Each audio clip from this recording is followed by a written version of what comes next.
돈을 버는 다양한 방법, 재테크 기사와 돈 되는 정보로 투자의 기준을 제시해주는 재테크 노하우 머니쇼 시작합니다. 간밤 뉴욕 증시 하락으로 마감했죠. 네, 그렇습니다. 뉴욕 증시 장 초반 중동발 지정학적 위험을 어느 정도 소화하면서 이렇게 상승세로 출발했습니다만 결국 또 1% 넘는 하락으로 거래를 마쳤습니다. 중동 지역의 위험은 다소 잦아들었지만 이스라엘에서 나오는 레토릭은 아직까지 그 긴장의 끈을 늦출 수 없는 그런 상황이고요. 소매 판매가 아주 좋게 나왔습니다. 이 소매 판매가 좋게 나온 것을 또 시장이 악재로 받아들이는 그 아이러니는 계속됩니다. 국채 수익률이 급등하면서 시장 발목이 잡히는 모습이고요. AI 반도체주, 기술주들의 주가도 일제히 후퇴했습니다. 인플레이션 고착화 우려와 금리 인하 지연까지 악재가 쌓이면서 시장 불확실성은 점점 커지는 그런 흐름이네요. 우리 증시는 어제 악재 속에서도 그나마 선방하는 모습이었습니다. 네, 맞습니다. 국내 증시 코스피 어제 중동 지역 긴장이 고조되면서 장중에 1.5% 가까이 급락했지만 확전 가능성이 낮아지자 일부 낙폭을 만회하는 상황이었습니다. 생각보다 잘 버텨준 국내 증시입니다. 오늘은 과연 어떤 흐름을 나타내는지 증시타임에서 확인해 보겠습니다.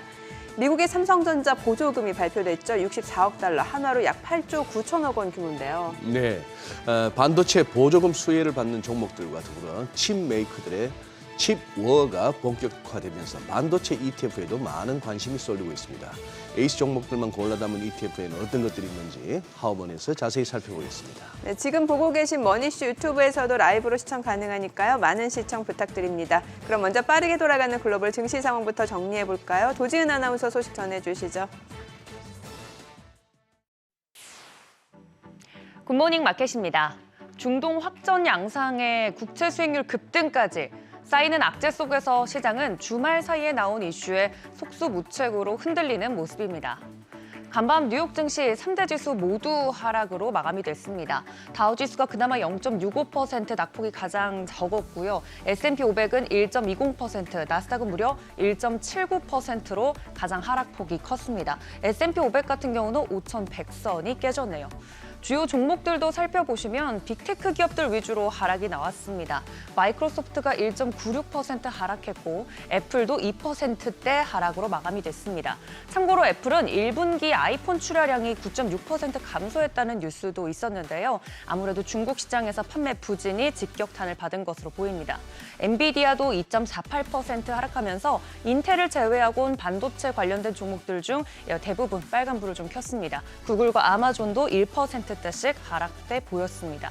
6위부터 10위도 이어서 살펴보시면 메타도 2%대 하락을 보였고요. 일라이릴리 등 헬스케어 종목들도 흐름 좋지 않았습니다. 참고로 테슬라는 전기차 시장 침체 속에서 비용 절감을 위해 대규모 인력 감축을 단행한다는 소식에 주가가 5% 넘게 하락하기도 했습니다. 간밤 발표된 경제지표 바로 소매 판매였습니다. 미국의 3월 소매 판매가 전월 대비 0.7% 증가하면서 전문가 예상치인 0.4%를 크게 웃돌았습니다. 올 초 잠시 움츠러들었던 소비가 분기 말에 다시 살아나고 있는 모습인데요. 특히 소매 판매가 증가한 이유로 휘발유 가격 상승도 꼽히고 있습니다. 연초 미국 휘발유 가격이 빠른 속도로 상승했는데 이러한 점이 가격 측면에서 반영된 것으로 보입니다. 지난주로 잠깐 시계를 돌려볼까요? 시장에 충격을 줬던 3월 소비자 물가지수 CPI는 전월 대비 0.4% 증가했었죠. 물가와 비교해보면 소비 추세가 물가 상승세를 넘어서고 있습니다. 이 말은 미국 소비자들이 높은 물가에도 불구하고 어느 정도 적응을 해서 돈을 계속 쓰고 있다는 말입니다. 이걸 긍정적으로 해석하면 미국 소비자들이 물가가 높아도 돈을 잘 쓰고 있다는 건 그만큼 미국 경제가 좋고 또 돈을 쓰는 만큼 기업들의 실적도 좋을 것이라고 생각할 수 있습니다. 반면 고금리에도 불구하고 미국 경제가 이렇게 잘 나가면 연준이 금리 인하를 할 타이밍은 더욱더 멀어지겠구나라고 양방향으로 해석할 수 있겠습니다. 상황이 상황인 만큼 시장은 후자에 가깝게 해석을 하고 있는데요. 소매 판매가 공개된 이후 미 국채 수익률은 치솟았습니다. 10년물 국채 수익률 4.6%대까지 급등했고 11월 중순 이후 최고치 보이고 있습니다. 2년물도 4.9%대까지 올라선 모습입니다. 참고로 첫 금리 인하 시기는 가을쯤 9월로 시장은 예상을 하고 있고요. 연내 2회 인하를 전망하고 있습니다. 여기에 더해 시장에서 마치 조커 카드 같은 역할을 하고 있는 게 바로 중동 확전 이슈죠. 미국과 영국 등 서방 동맹국들이 이스라엘과 이란의 확전을 막기 위해서 안간힘을 쓰고 있습니다. 만약 여기서 서로 한 차례씩 타격한 만큼 물리적 전쟁은 그만하자는 결론이 나온다면 시장에 문제가 없겠지만 이스라엘의 대응 여부와 또 수위에 따라 글로벌 시장 변동성이 커질 위험이 있습니다. 이런 영향으로 중립 부분까지 빠르게 내려온 투자 심리도 아예 공포 수준으로 넘어간 모습입니다. 참고로 변동성 지수 11% 이상 급등하면서 19.23으로 20선 돌파를 눈앞에 두고 있습니다. 반면 유가 시장에서는 중동전 확 가능성에 따른 유가 급등은 다행히도 없었는데요. 다만 이스라엘에서 이란에 대한 보복 조치 이야기가 계속해서 나오고 있는 상황이라 불안감 때문에 후반 들어서 낙폭이 좁아지긴 했습니다. 브렌트유는 배럴당 85달러 선에, 브렌트유는 배럴당 90달러 선에, WTI가 배럴당 85달러 선에 장을 마쳤습니다. 전쟁 결과는 함부로 장담할 수 없습니다. 다만 이럴 때일수록 이런 이슈에 견딜 수 있는 방산이나 AI 관련해서는 사이버 보안 관련 종목은 무엇이 있는지 단기 변동성에 대비한 포트폴리오 방어 전략을 함께 고민해 보시면 좋겠습니다. 굿모닝 마켓이었습니다.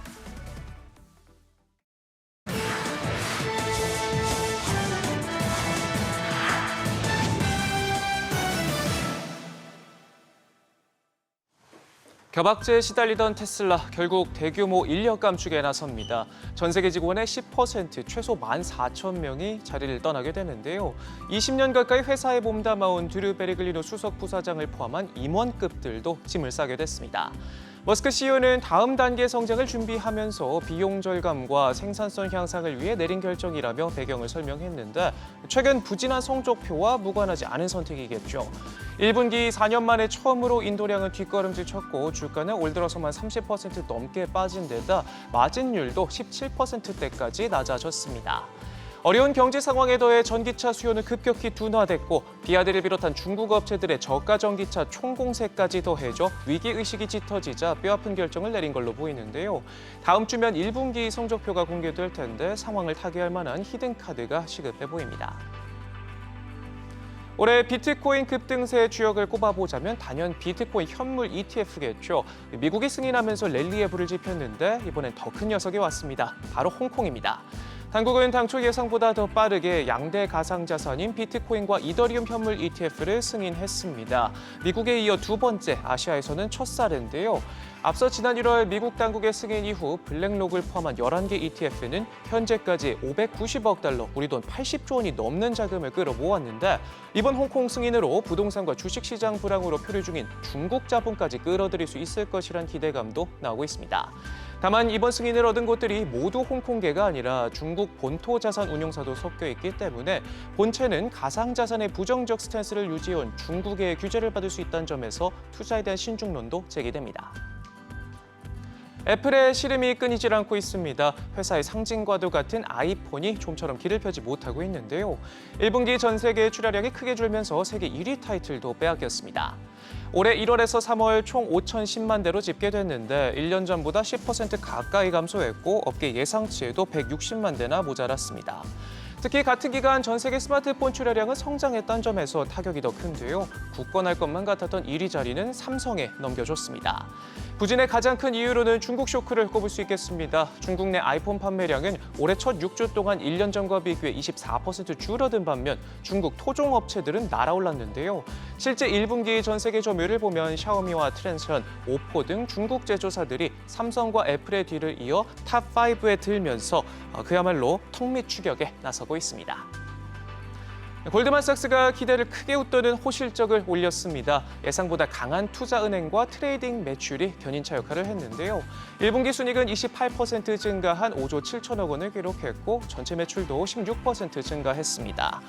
활발한 자본시장 활동이 매출 호조의 1등 공신이었습니다. 지난해 하반기 이후 미국 기업들이 자금 조달을 늘리면서 주식과 채권 인수 사업이 반등했고 초대형 M&A도 늘었습니다.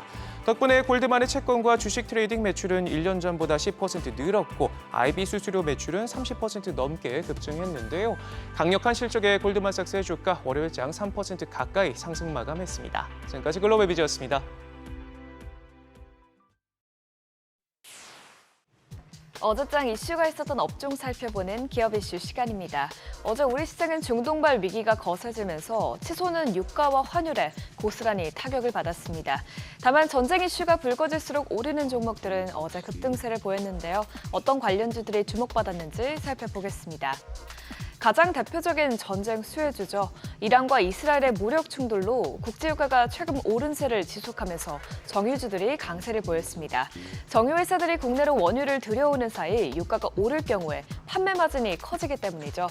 이란이 석유 수출국 기구에서 세 번째로 원유 생산량이 많은 만큼 양국 간의 충돌이 거세질수록 원유 공급 차질 우려로 유가 상승이 불가피하다는 분석들도 지속적으로 나오고 있습니다. 현재 브렌트유가 90달러 선에 안착했는데요. 이란이 이스라엘에 보복 공습을 가하면서 국제유가가 사실상 100달러 돌파 초읽기에 들어갔다는 관측도 나오고 있고요. 한 발 더 나아가서 호르무즈 해협까지 봉쇄된다면 유가가 130달러까지 치솟을 것이라는 전망이 제기되고 있습니다. 또한 이스라엘이 이란에 강력한 재보복을 가할 것이라고 오늘 보도가 나온 만큼 추가적인 유가 상승에 유의해야겠습니다. 어제 한국 석유가 16%대, 한국 석유가 7%대 급등했고요. GS와 S-오일이 각각 2.29%, 1.65% 상승했습니다. 안 그래도 지정학적 리스크로 원자재 가격이 오르고 있는 와중에 엎친 데 덮친 격으로 미국과 영국이 러시아산 알루미늄과 구리, 니켈 등의 수입을 금지하면서 어제 비철금속 관련주가 고공행진했습니다. 러시아의 전 세계 알루미늄과 구리, 니켈의 생산 비중이 5% 정도로 전체 생산량의 큰 부분을 차지하고 있기 때문에 이번 조치로 원자재 가격이 더욱 오를 수 있기 때문이죠. 특히 구리 업계의 경우 제품 가격이 구리 시세에 연동되어 있어 구리 가격이 오르면 기업들의 영업이익이 크게 개선될 수 있다고 합니다. 월가에서도 앞으로 원자재 값이 전쟁과 상관없이 더 오를 수 있다고 보고 있는데요. 뱅크 오브 아메리카는 구리 가격이 2026년까지 현재 수준에서 27%가량 상승할 것이라는 전망을 내놨습니다. 이런 이슈에 비철금속주가 어제 급등세를 보였는데 구리 가격 상승에 전선주도 함께 강세를 보였던 점 참고하시면 좋을 것 같습니다. 어제 PJ메탈이 16.89% 올랐고요. 이구산업은 15%대 뛰면서 3거래일 연속 상승했습니다. 이어서 조일 알미늄과 남선 알미늄이 각각 8%대, 5%대의 상승세를 기록했습니다. 미국과 중국 간의 조선 분쟁이 더욱 격화될 것으로 보입니다.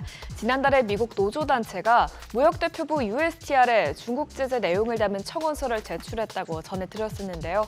이제는 미국 민주당 연방 상원의원들도 USTR에 중국의 불공정 관행에 대한 조사를 개시하라고 촉구했다고 합니다. 노조가 청원을 보낸 이후 미국 무역대표부가 중국 조선업에 대한 조사 개시 여부를 검토하고 있는데요. 연방 상원의원들까지 조사 개시를 요구하면서 미국의 중국에 대한 무역 제재 가능성이 높아졌습니다. 무역대표부는 청원을 접수하면 45일 내로 조사 개시 여부를 결정해야 하는데요. 마감 기한이 벌써 열흘 앞으로 다가왔습니다. 이렇게 미중 갈등이 고조되면 한국 조선업계가 반사이익을 얻을 수 있다는 기대감이 계속해서 형성되면서 어제도 조선주들이 이 소식에 들썩였습니다. 하나오션이 4%대 뛰었고요. 삼성중공업은 올해 수주 목표를 40% 달성했다는 보고서가 나오면서 1.68% 올랐습니다. 또 이외에도 HD 한국조선해양과 HD 현대중공업 모두 상승 마감했습니다. 마지막으로 자동차주가 어제 고환율에 힘입어서 좋은 시세를 분출했죠. 현재 달러원 환율은 1,380원대로 올라 1,400원대에 육박한 상황인데요. 자동차는 수출 비중이 높기 때문에 환율이 높아지면 그만큼 가격 경쟁력이 올라갑니다. 증권사에서도 환율이 더욱 올라갈 수 있다는 분석들이 나오면서 고환율 수혜주인 자동차에 주목해야 한다는 의견들이 여럿 나왔습니다. 이런 기대감과 더불어서 현대차에도 개별 이슈가 나왔는데요. 현대차는 내연 엔진으로 배터리를 충전하는 주행거리 연장형 전기차 개발에 다시 나설 것으로 보입니다. 이는 순수 전기차 시장이 침체되는 시점에서 현대차가 차량 포트폴리오를 다변화시켜 수익성을 개선시키려는 전략으로 풀이됩니다. 이런 이슈에 어제 자동차 관련주들이 강세 흐름을 보였는데요. 기아가 4.37% 올랐고 현대차는 1.47% 뛰었습니다. 이어서 KG 모빌리티는 1.19%, 현대모비스는 0.83% 오름세를 보였습니다. 지금까지 어제장 이슈 살펴봤습니다. 드디어 삼성전자가 미국 정부로부터 약 9조 원에 달하는 보조금을 받았다는 소식이 전해졌습니다. 어제 급락했던 삼성전자가 오늘장에서는 다시 일어설 수 있을지 지켜봐야겠습니다.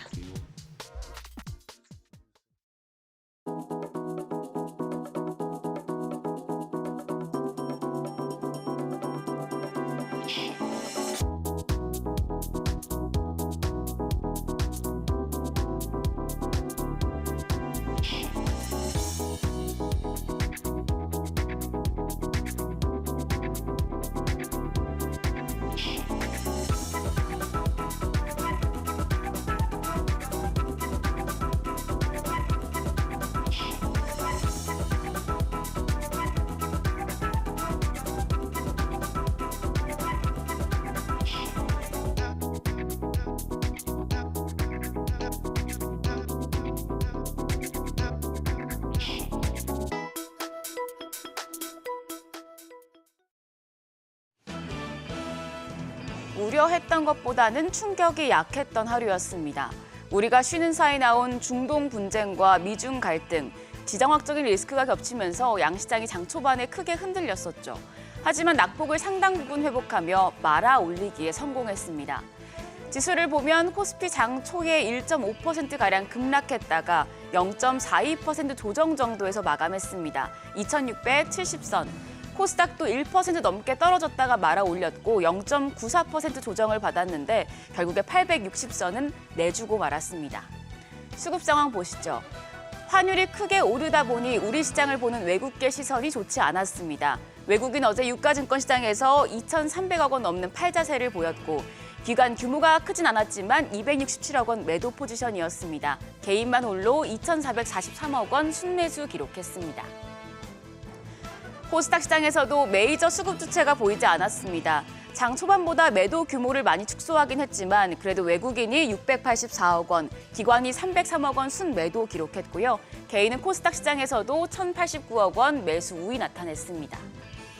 시가총액 상위 종목 마감 상황 보시죠. 어제 대형주 흐름은 좀 엇갈렸습니다. 유가증권 시장에서 반도체 투톱, 삼성전자는 필라델피아 반도체 지수의 급락분을 반영하면서 1.79% 조정을 받았습니다. 반면에 SK하이닉스 장 막판에 0.43% 반등에 성공했습니다. 어젯밤에 삼성전자의 미국 반도체 보조금 소식이 나왔고 오늘 장에서는 이 부분이 긍정적으로 작용할지 체크가 필요하겠습니다. 한편 그나마 밸류업 관련주들이 힘을 내주는 모습이었는데요. 금감원장이 밸류업 프로그램을 정치 상황과 무관하게 추진하겠다고 밝히자 외국인과 기관의 쌍끌이 매수세가 유입되며 현대차가 1.47%, 기아가 4.37% 강세 기록했습니다. 코스닥 시장으로 자리를 옮겨보면 대체로 약세 흐름이 나타났습니다. 이런 가운데 HLB가 낙폭 과대에 따른 반발 매수세가 유입되며 6% 가까운 시세를 냈고 반도체 소부장주인 리노공업과 HPSP가 1% 넘는 상승세를 기록했습니다. HPSP의 경우에 장 마감 후에 인수합병 시장에 매물로 나왔던 소식이 들렸죠. 오늘장 시세에 반영될 수 있겠습니다. 반면 에코프로비엠이 0.22% 추가 조정, 그리고 엔캠이 12.45% 급락세 기록했는데요. 간밤에 테슬라 주가 급락에 따른 추가 조정 가능성 있으니 유의하시기 바랍니다. 환율 이야기 해보겠습니다. 역시나 어제도 달러 대비 원화 환율은 또 올랐습니다. 8원 60전 상승에 1,384원. 중동 위기 속에 환율은 17개월 만에 1,380원 선마저 뚫어냈습니다. 달러의 강세, 이에 따른 원화의 약세가 계속해서 이어지고 있는데요. 이제는 1,400원대 초읽기에 들어갔다고 봐야 하는 것일까요? 지금까지 환율이 1,400원대까지 간 건 1997년의 외환위기, 2008년 글로벌 금융위기, 그리고 2022년 미 연방준비제도의 고강도 긴축기 이렇게 딱 3번 있었습니다. 지금은 미국 금리 인하 전환에 대한 기대가 뒤로 밀리면서 달러가 강세를 보이고 있는 것이기 때문에 2022년 상황과 유사하다고 정부는 보고 있는데요. 중동 사태가 전면적으로 확대되지 않는다면 원화 가치가 오를 수 있다는 전망이 나옵니다. 다만 한국투자증권은 추가 오버슈팅 가능성이 있다며 환율의 1차 상단을 1,400원, 그리고 2차 상단을 1,440원까지 열어뒀습니다. 그리고 미래에셋증권은 환율 급등에 따라 매출액 모멘텀이 양호한 수출 기업들의 비중을 확대하라고 강조했는데요. 기존의 수출주, 반도체와 IT, 자동차주뿐만 아니라 방산과 화장품주도 예의주시하라고 밝혔습니다. 어제는 전반적인 하락장 속에서도 오랜만에 은행주들이 빛이 났습니다. 금융감독원장이 밸류업 프로그램을 정치 상황과 무관하게 추진하겠다고 밝혔고 최상무 부총리도 밸류업 등의 과제들은 일관성 있고 흔들림 없이 추진해야 한다고 밝히자 밸류업 모멘텀이 다시 살아나고 있는데요. 증권가에서는 은행주에 대한 시선이 엇갈리고 있습니다. 현재 은행주가 코스피 지수 대비해서 연초 대비해서 14.7% 큰 폭의 상승세를 시현했기 때문에 고점 부담이 있기 때문입니다. 하나증권에서는 이란의 이스라엘 보복 공습 그리고 환율 급등에 따른 외국인 자금 이탈로 인해서 은행의 자본 비율이 하락할 수 있다며 은행주의 조정이 이어질 것이라고 우려했습니다. 반면에 삼성증권과 교보증권은 은행주 비중 확대를 유지했습니다. 삼성증권은 1분기 실적에 ELS 배상 비용이 부담이겠지만 순이자 마진이 회복되고 비은행 부문의 실적이 회복되는 등 펀더멘털이 개선될 것이라며 KB금융과 신한지주, 하나금융지주에 대해서 매수 의견을 제시했고요. BNK금융도 매수로 투자 의견을 상향했습니다. 교보증권은 올해 이자 수익이 양호하고 또 상대적으로 이익이 안정적이고 적극적인 주주 원형 정책이 이어지고 있다며 신한지주와 하나금융을 탑픽으로 제시했습니다. 중동발 리스크는 다소 사그러들었지만 이번엔 높아진 미국의 국채금리가 오늘장의 부담으로 작용할 수 있겠습니다. 오늘까지 긴장의 끈 놓지 마시고 머니쇼와 함께 시장 대응하시죠. 지금까지 어제장 오늘장이었습니다.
네, 현재 시각 8시 24분 지나갑니다. 지금 보고 계신 머니쇼 유튜브에서 라이브로도 시청 가능하니까요. 많은 관심 부탁드립니다. 그리고 카카오톡 채널에서 크존 검색하셔서 친구 추가하시거나 크존 앱 다운로드 받으시면 다양한 주식 정보 확인해 보실 수 있으니까 이 부분도 참고해 보시기 바랍니다. 간밤 뉴욕 증시가 지금 보니까 국채 금리가 좀 급등하면서 투자 심리가 좀 위축되는 양상이고 주요 기술주들이 또 많이 떨어졌네요. 네, 그러네요. 네. 뭐 뉴욕장은 네. 시총 10위 내의 종목들 이렇게 떨어진 낙폭에 비하면 지수가 덜 떨어졌으니까 다른 종목들이 분전했다고 할 수 있는데 결국 뭐 또 펀더멘털로 가네요. 네네. 전쟁 얘기보다도 네. 또 소매 판매 저렇게 좋게 나왔다고 저희 또 찔끔하는 장인이 이 역설적인 흐름이 언제까지 이어질지 소매 판매 잘 된다는데 왜? 그러니까 이게 고금리 상황에서도 여전히 이렇게 지갑을 연다라는 거잖아요. 네, 그러니까요. 그러니까 그만큼 가처분 소득도 여전히 꽤 높고 견조하다라는 거고. 그렇습니다. 참 어쨌거나 이 뭐 돈 푸는 것과 금리 낮추는 것 뭐 이런 걸로 이렇게 모든 문제를 해결해 오던 세월을 우리가 어떻게 보면 2008년부터 해서 한 뭐 20년 가까이 이런 세월을 보내다 보니까 이렇게 시황을 갖다가 사후적으로 설명하면서도 설명하는 사람도 좀 민망하고 듣는 사람도 그게 말이 돼 싶은 상황이 뭐 계속 이어지고는 있습니다. 어제 우리 장 좀 잘 버티나 싶었는데 네. 오늘 좀 다소 걱정되는 상황이긴 합니다. 그러게요. 또 네. 또 선반영된 걸 수도 있고 좀 봐야 될 것 같아요. 좀 요즘에 보긴 보면 봐야 될 것 같은데. 뉴욕 증시하고 좀 약간 예. 디커플링 양상으로 움직임도 나타나니까. 근데 조금 이렇게 지금은 조정장이다 하는 거는 네. 좀 각오는 하고 네. 가야 이렇게 마음이 편할 것 같습니다. 알겠습니다. 네. 오늘 크로스 리서치 이재무 대표 함께합니다. 어서 오세요. 어서 오십시오. 네, 안녕하세요. 네. 네.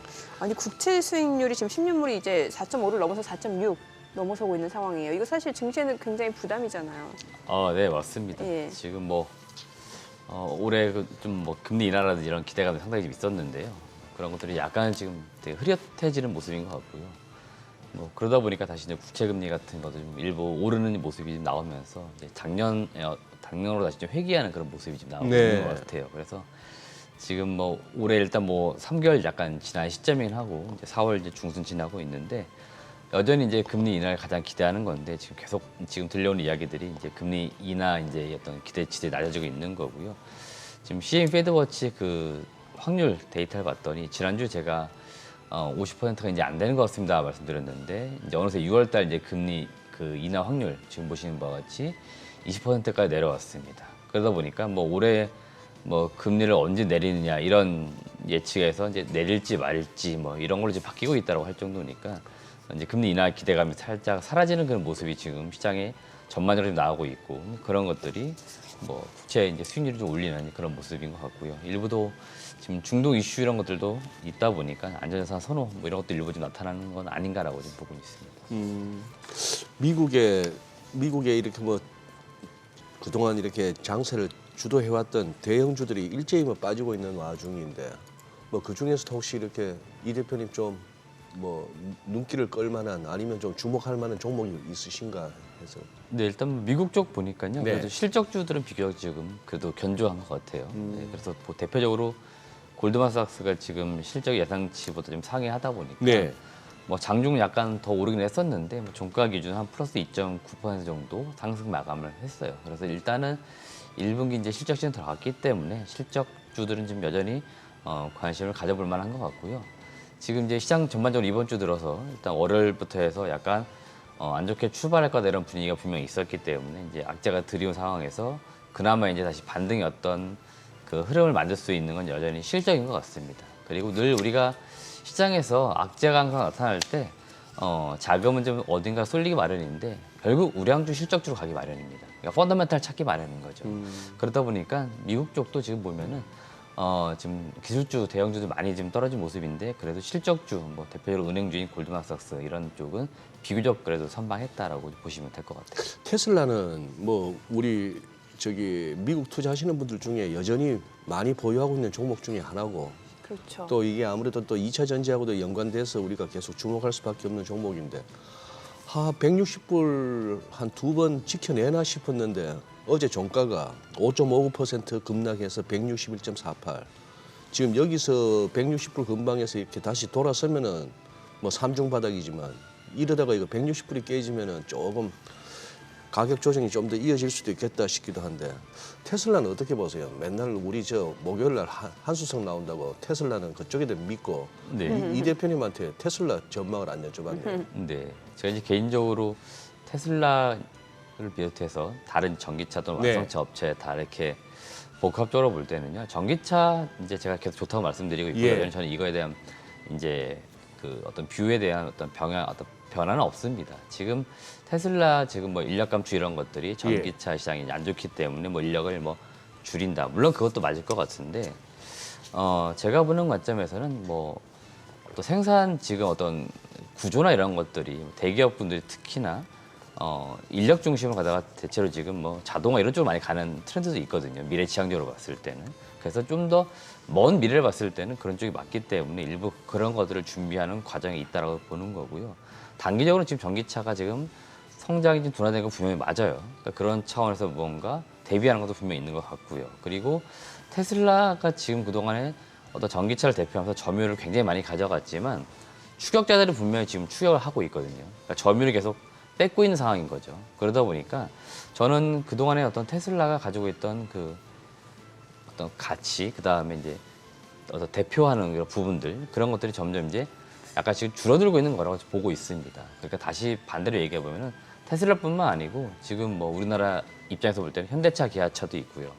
뭐 다른 하이브리드 차도 있고 이런 차들이 점유율을 좀 계속 늘려가고 있는 거지 않습니까? 그리고 올해는 아마 GM 쪽일 건데 GM 쪽에서 뭔가 더 성장이 나올 거다라고 하고 있거든요. 그러니까 GM이 올해 많이 준비를 하고 있기 때문에 이런 기존의 전통적인 자동차 업체들이 점점 테슬라가 가지고 있던 점유율을 뺏어가거나 이제 그런 흐름도 나올 수 있는 거죠. 그러니까 결국에는 이제 경쟁이 심화되는 것도 분명히 있을 겁니다. 그렇기 때문에 테슬라가 지금 그런 측면에서 고전하고 있는 것은 아닌가라고 보고는 있습니다.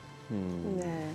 지금 보면은 매그니피센트 7 주요 성장주들 그동안 뉴욕 증시 상승 랠리를 이끌었던 종목들이 지금 조정을 받고 있는데 이거 좀 일시적이라고 봐야 되는 거예요? 아니면 조금 더 가격 조정이 있을 수 있다라고 보세요?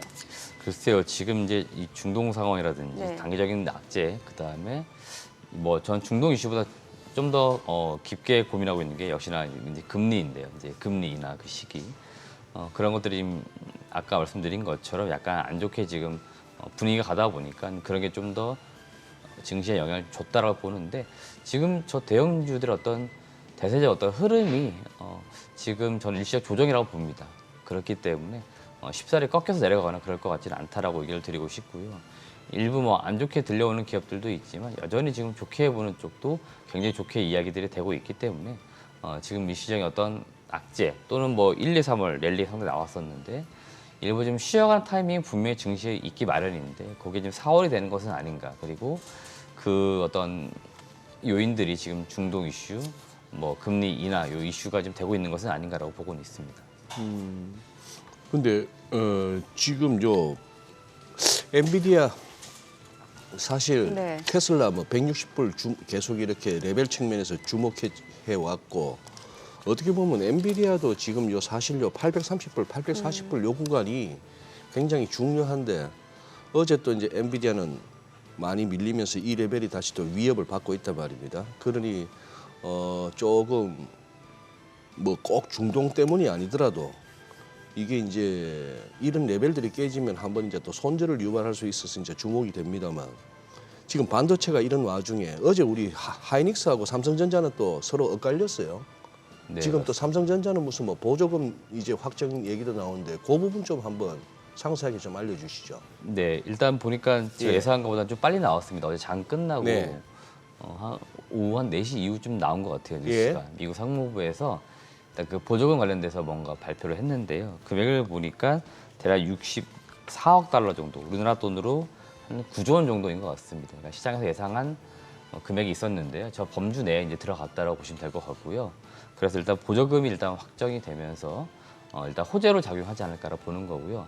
아직 삼성전자의 지금 투자 지금 이야기는 나온 것 같지는 않습니다. 삼성전자가 지금 추가 투자 발표를 하면서 저 보조금 이제 관련돼서 같이 이제 발표가 나올 거다라고 했는데 저거는 그냥 그리고 미국에서 우리한테 공짜로 주는 겁니까? 삼성전자하고 TSMC에다가? 일단은 뭐 미국 현재 이제 공장을 짓게 되면 아무래도 미국 내에서는 일자리가 생기는 거고요. 그런 일단은 차원에서? 뭔가 경제 어떤 효과들이 있다 보니까 네. 정부 차원에서 무언가 이제 지원해 줄 테니 미국에 이제 공장을 지어라. 그래서 이제 보조금을 주는 거고요.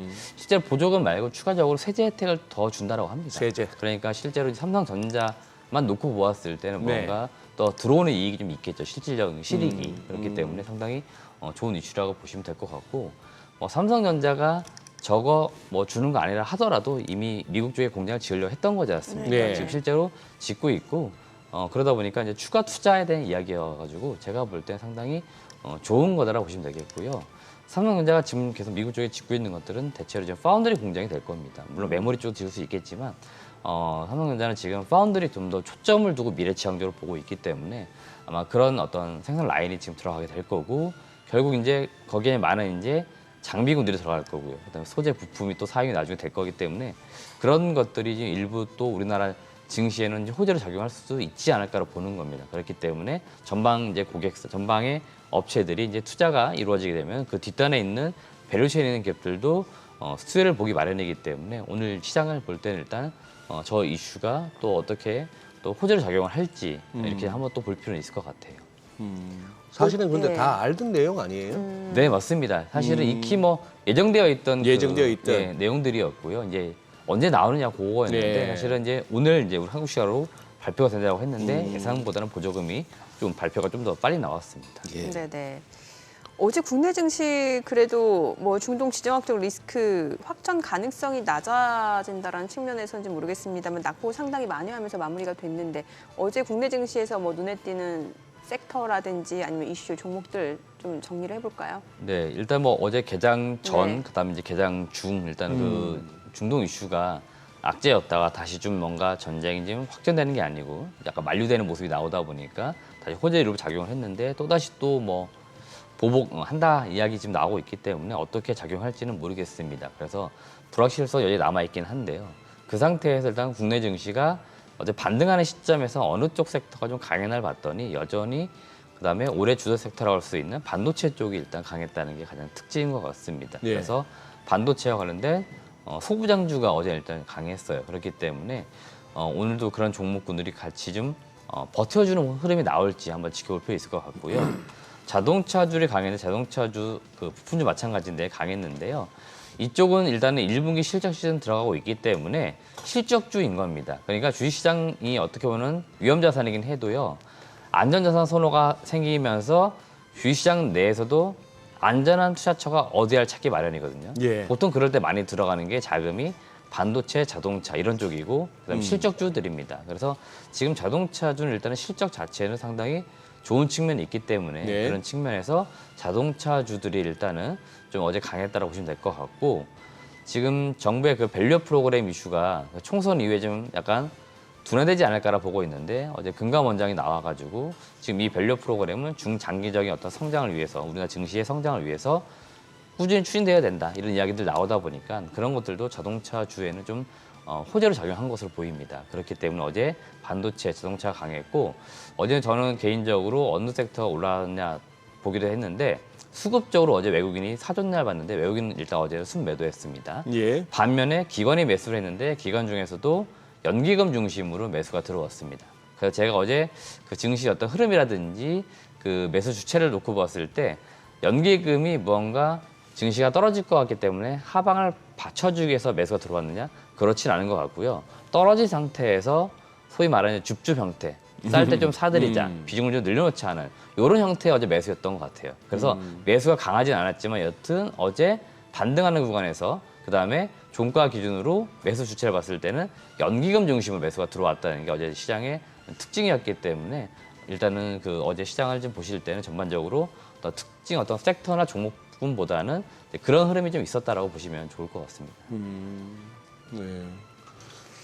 반도체 같은 경우는 지금 보면 삼성전자하고 SK하이닉스 어제장에서 좀 희비가 엇갈리는 모습이었는데 일단 지금 저희가 짚어본 바로는 이제 미국에서 이제 반도체 삼성전자 그 보조금 지원 규모가 나왔잖아요. 그럼 이거는 또 이제 주가의 호재로 인식이 될 것 같은데 오늘 흐름 어떻게 예측해 볼 수 있을까요? 글쎄요, 일단 뭐 이 중동 이슈가 좀 계속 불확실성 남아 있기 때문에 네네.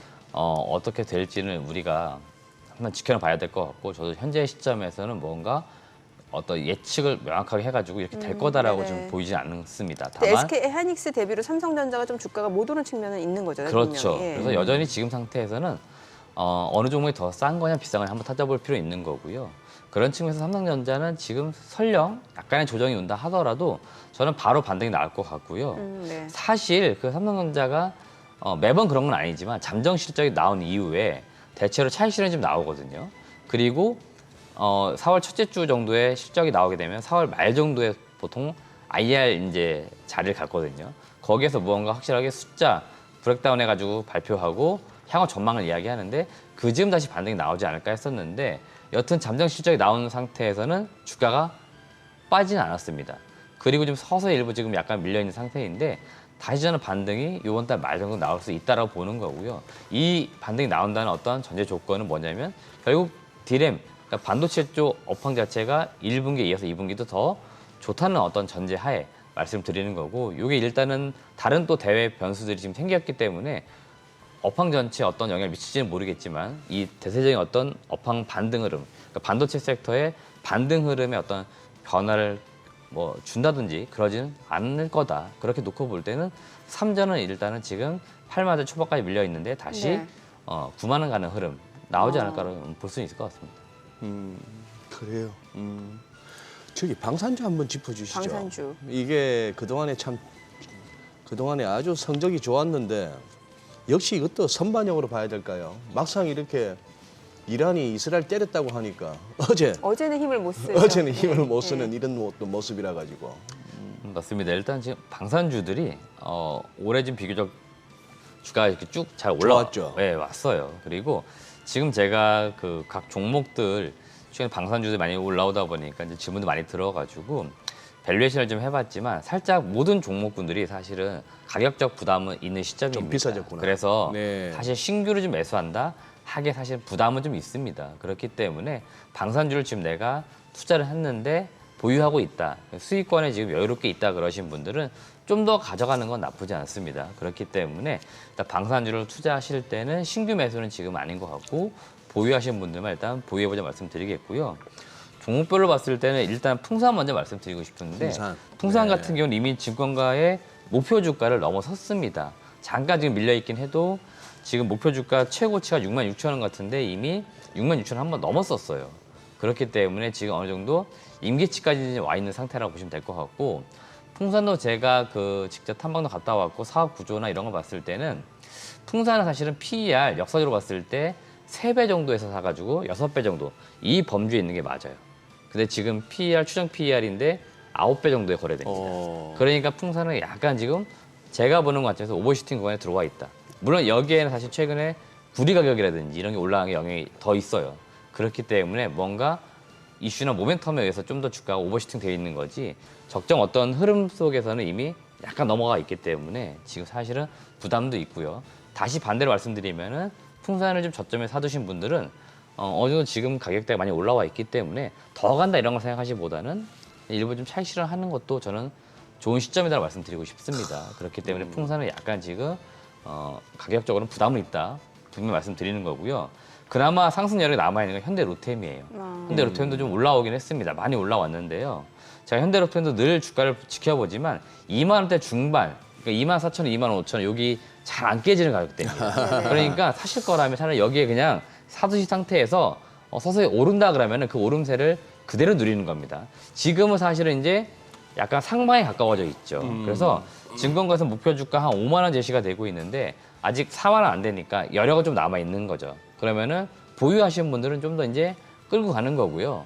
설령 지금 이제 신금에서 들어간다 그러면은 내가 수익을 낼 수 있는 그 실현 폭이 이제 좀 낮아지겠죠. 대략 지금부터 한 20% 정도 수익만 내가 내겠다라고 지금 생각하고 들어가는 거죠. 들어갈 거라면. 근데 저는 지금으로서는 신규 매수는 약간 부담 있다 역시 말씀드리는 거고, 하나 에어로스페이스 역시 주가가 좀 잘 가고 있는데 여기는 뭐 실적이라든지 다른 뭐 수주 모멘텀 다 있는데 인적 분할 이슈도 최근에 있습니다. 이런 것들도 지금 주가에 분명히 작용을 하고 있기 때문에 주가가 계속적으로 우상향을 그리고 있는 거고요.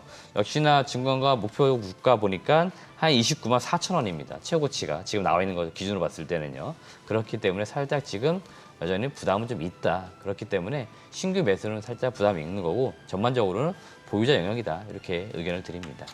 네. 뭐 한 3년 한 1, 2, 3년 남짓 만에 10배 나왔으니까 이 하나 에어로스페이스도 하나그룹 측면에서는 진짜 한번 대박 한번 쳤네요.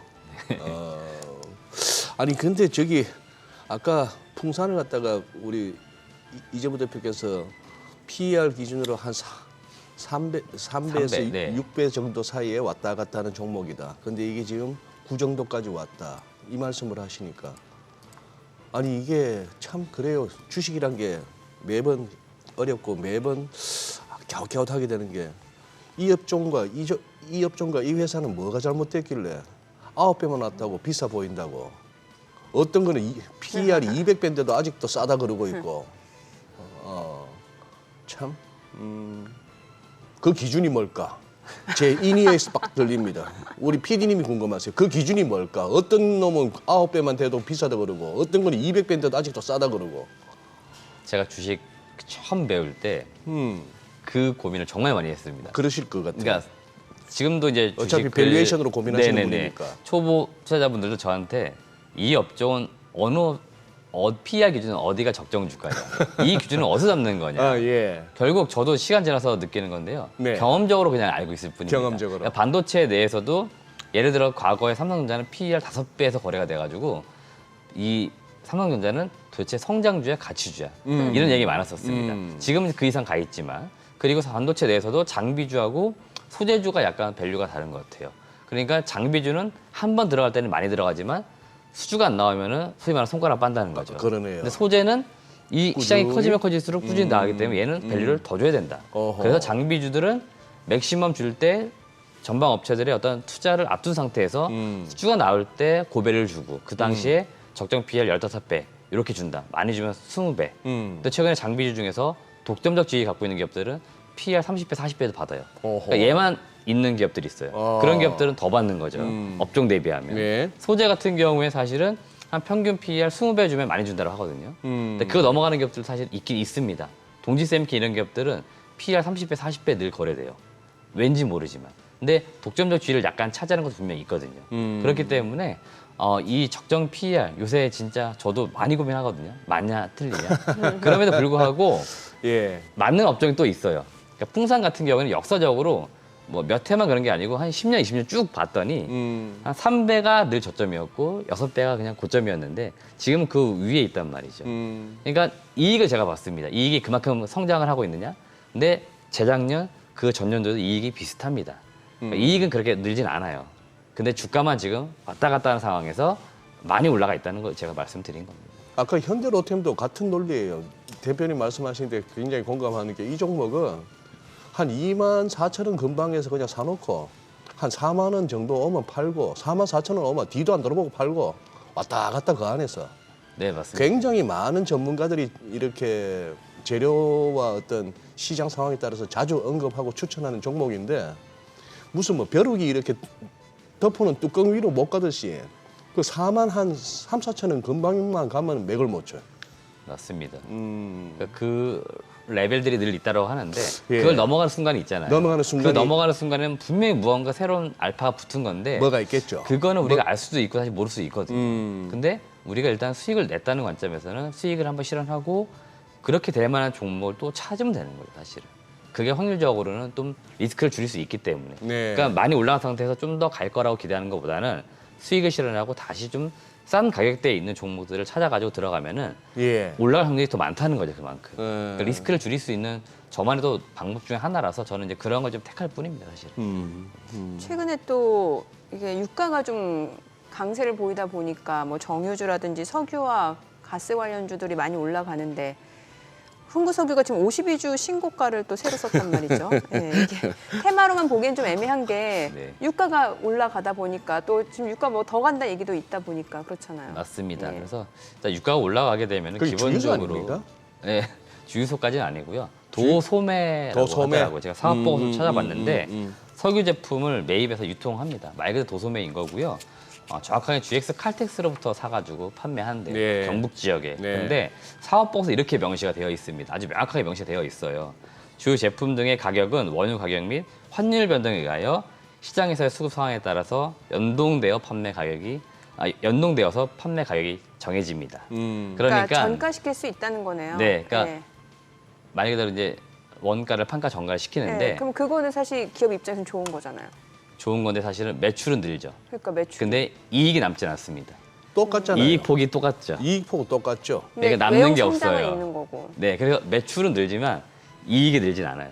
그래서 22년도에 잠깐 이익이 그 당시 좀 올랐습니다. 22년도에도 이제 유가나 이런 것도 올라가지고 이익이 좀 늘긴 했는데 엄청 늘진 않았다는 거죠. 뭐보다? 지금 주가가 올라간 것보다는. 그래서 일단은 이 스몰캡 쪽에서 유가 관련된 종목군들이다 하면은 에너지 쪽이다 그러면은 테마성으로 보는 게 맞을 것 같아요. 그렇기 때문에 이런 기업들이 좀 단기 바닥권에서 많이 올라왔다 그러면은 수익 실현도 고민할 시점이라고 말씀드리는 거고요.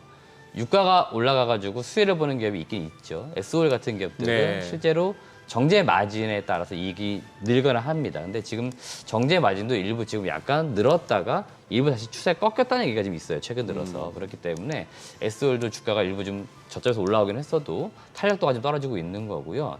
그다음에 유가가 좀 쌀 때 샀다가 네. 유가가 올라가게 되면은 재고평가 이익을 반영한 과정에서 실적이 좋아지거든요. 그러니까 정유주들은 유가를 미리 쌀 때 사놨으면 60불 때 사놨다. 지금 한 90불 간다 그러면은 한 30불이 올라갔기 때문에 그만큼의 어떤 재고평가 이익이 늘어나기 때문에 실제 실적을 발표하는 그 시점에 따라서 이익이 늘어나는 것처럼 보이는 거죠. 때로는 비싸게 샀다가 떨어지게 되면 또 다시 재고평가 손실이 발생되잖아요. 결국 똑같다는 거죠. 시간 지나면. 그래서 지금 SOL 같은 경우에는 일부 지금 시기적으로 올라와 있는 시점이에요.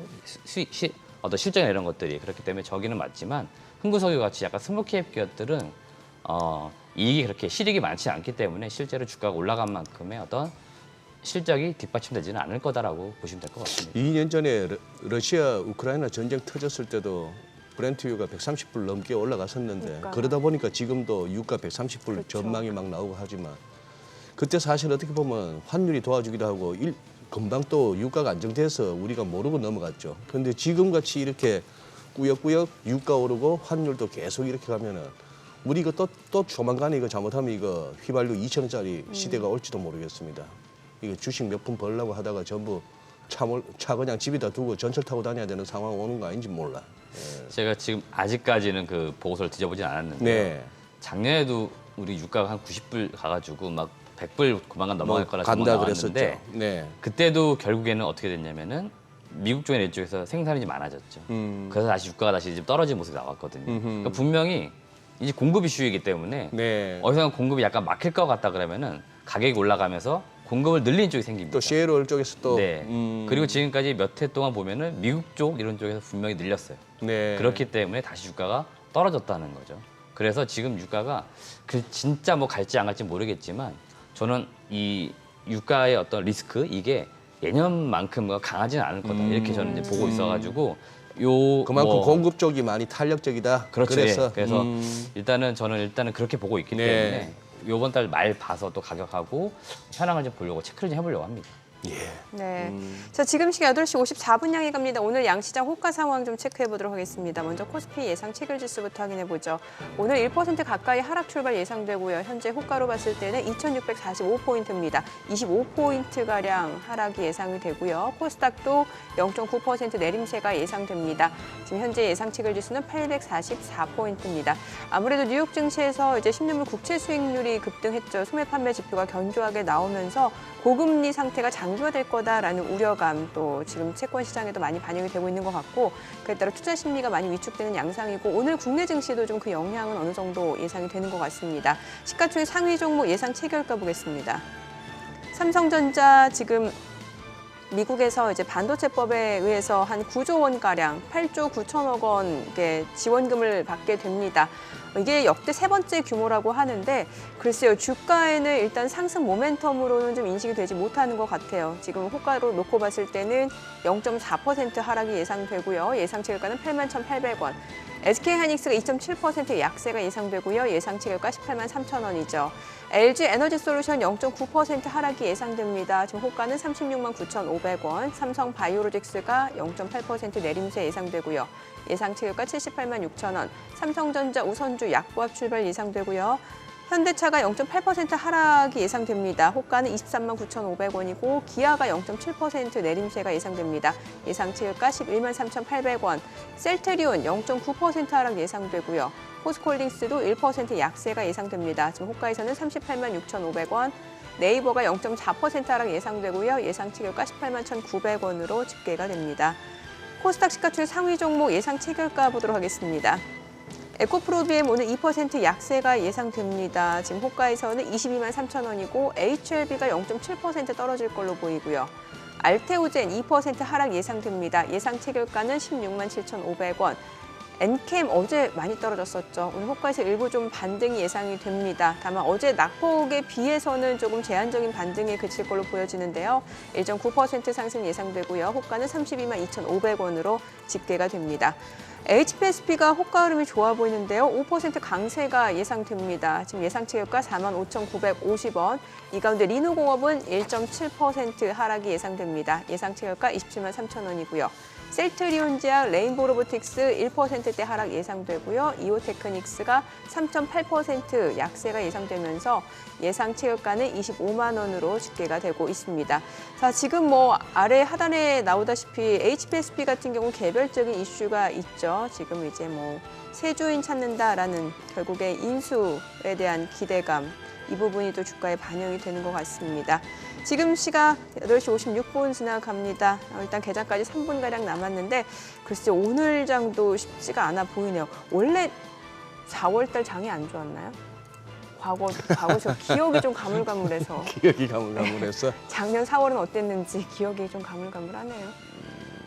뭐 통상적으로 연초에 이렇게 뭐 새로 이제 올해 농사 한번 지어보자 하면서 다들 기관도 개인도 움직이다 보면 그게 연초 랠리고 그게 또 조정받는 게 4월이나 5월이고 늘 정민이도 늘 한 해도 빠지지 않고 세린메이 안 하셨어요? 5월달에 방송하다 보면. 근데 세린메이가 맞았던 적은 최근에 별로 없었어요. 별로 없었죠. 예, 지나고 나서 보면 세린메이 틀렸다 이런 얘기가 더 많았는데요. 최근에 제 애널리스트들, 기억은 그래요. 뭐 시황쟁이들 예. 그리고 언론에서 하는 얘기 레파토리 빤하게 정해져 있잖아요. 5월 가면서 조금 장이 흔들리면 세린메이냐 이런 소리 하고 뭐 서머렐 좀 더워진다 싶으면 서머렐리고 조금 찬바람 불면 산타가 좀 언제 올까요 이러고 있고. 네, 저희만이라도 좀 차별화돼야 될 텐데. 그래서 의견 있는 경제 채널인데. 그래서 저희는 세린메이 이런 얘기 안 했으면 좋겠어요. 근데 이 의견이 자꾸 지표가 될까 싶어서 반대 지표가 조심스럽습니다. 소장님이요. 네. 아니, 아우, 예. 네. 그래요. 어떻게 봐야 돼요? 지금 4월 증시가 지금 사실 여건 자체는 그렇게 녹록진 않아요. 미국은 경기가 좋다고 하더라도 사실 우리나라 같은 경우는 저렇게 뭐 수출 지표 말고는 내수 경기가 좋다고 하기도 어렵고 뭐 지금 국채 수익률은 지금 고공행진 보여주고 있고 유가도 올라가고 있고 환율도 지금 달러 강세고 뭐 하나 좋을 게 없어요. 맞습니다. 일단 뭐 우리나라 입장에서 놓고 볼 때 믿을 거 네. 일단 반도체밖에 없는 것 같습니다. 반도체밖에. 반도체라도 차라리 조금 계속 예. 수요가 좀 견조해가지고 가격도 좀 오르고 이제 지금은 가격이 오르는 상태이거든요. 양도 좀 늘어야 됩니다. 그래서 이제 가격도 소위 말하는 이제 P하고 Q를 말하죠. 그래서 이 두 개가 동시에 이제 올라가면서 대체로 뭐 삼성전자를 중심으로 이제 올라가는 거죠.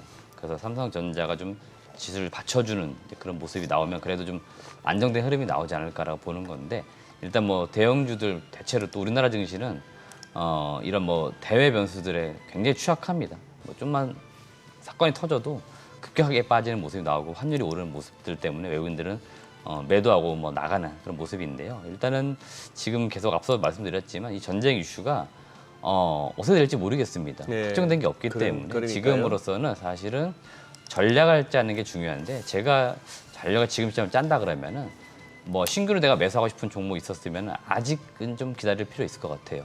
왜냐하면 지금 뭐 언론상 계속 하루하루 뉴스가 바뀌니까 그거 체크 잘 하시고 약간 잦아드는 경우가 있지 않습니까? 예. 그쯤 해가지고 좀 증시도 봤더니 약간 떨어져 있네. 그러면 그때 다시 사면 되는 거니까 지금은 되려 주식 비중을 늘리기보다는 현금 가지고 있는 거를 잘 가지고 계시면 될 것 같고요. 일부 뭐 수익 실현이 되어 있는 종목들이다. 그러면 이런 종목들도 뭐 요즘 해가지고 사실은 매도하는 거죠. 사실은 이게 뭐 약간의 빌미가 될 수 있는 거지만 현금을 확보하는 전략인 거죠. 그래서 네. 현금 확보해 놨다가 진짜 뭐 악재처럼 증시가 좀 빠졌다. 그러면 싸게 살 수 있는 기회가 생긴 거니까 그때 자금을 더 넣으면 되는 거고 아니다 다시 올라갔다 그러면은 저점 있는 종목을 또 찾으면 되는 거죠. 그러니까요. 그렇기 때문에 지금은 전략을 짜보면 된다라고 말씀드리고 싶습니다. 요거 네. 지수는 보면은 일단 개장하고 볼게요. 아니, 오늘 개장 전에 국내 증시로 10초만, 확인해 개장 전에 보겠습니다. 10초만. 개장합니다. 아.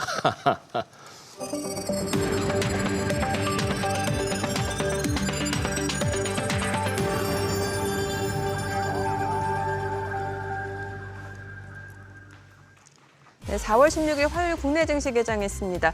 간밤 뉴욕 증시, 뭐 지금 나스닥, S&P 500도 이거래일 연소 하락으로 마무리가 됐습니다. 소매 판매 지표가 견조하게 나왔다는 측면에서 고금리 상황에서도 미국의 이런 소비가 탄탄하다는 측면에서 올해 연준 금리나 기대감은 계속해서 지연되고 있습니다. 그에 따라 미 국채 수익률, 10년물 국채 수익률이 4.6%를 넘어선 상황이고요. 주요 매그니피센트 7 성장주들, 기술주들 낙폭이 좀 두드러지는 양상이었는데요. 오늘 국내 증시 출발 상황 좀 체크해 보겠습니다. 코스피 코스닥 양시장 하락 출발입니다. 코스피가 26포인트 넘게 빠집니다. 1% 하락이네요. 2643포인트. 코스닥도 0.8% 떨어집니다. 845포인트입니다. 시가총액 상위 종목 시초가 보도록 하겠습니다.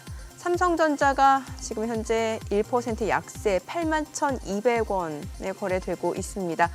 참 얼마 전까지만 하더라도 85,000원을 넘어서면서 9만 원에 대한 기대감이 있었는데 85,000원 터치하자마자 오히려 주가가 또 여러 가지 좀 대외적인 여건에 의해서 좀 조정을 받고 있는 상황이고요. SK 하이닉스가 2% 약세입니다. 184,100원이고요.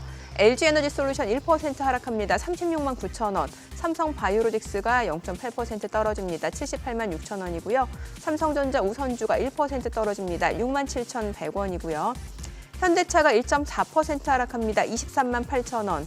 기아가 0.9% 떨어집니다. 11만 3,500원이고요.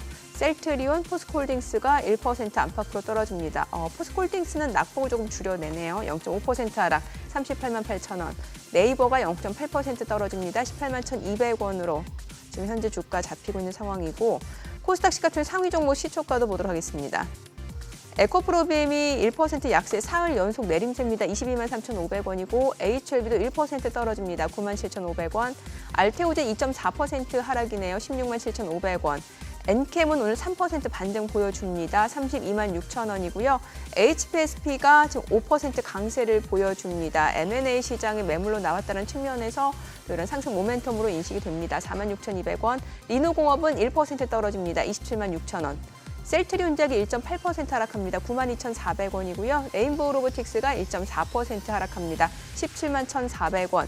이오테크닉스가 0.7% 내림세 25만 7,500원에 거래되고 있습니다.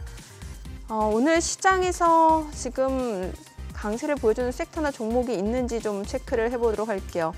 일단 코스닥 같은 경우는 낙폭을 좀 빠르게 줄여내고 있는 상황인데요. 글쎄요, 오늘 한국석유 지금 12% 급등합니다. 2만 1,050원. 자, 그런데 지금 석유 관련주들도 종목별로 희비가 좀 엇갈리고 있는 거를 좀 보셔야 될 것 같아요. 지금 보시다시피 뭐 GSE, 흥구석유, 대성에너지, 한국석유는 강세를 보여주고 있는 상황에서 오히려 S올은 또 1.8% 하락합니다.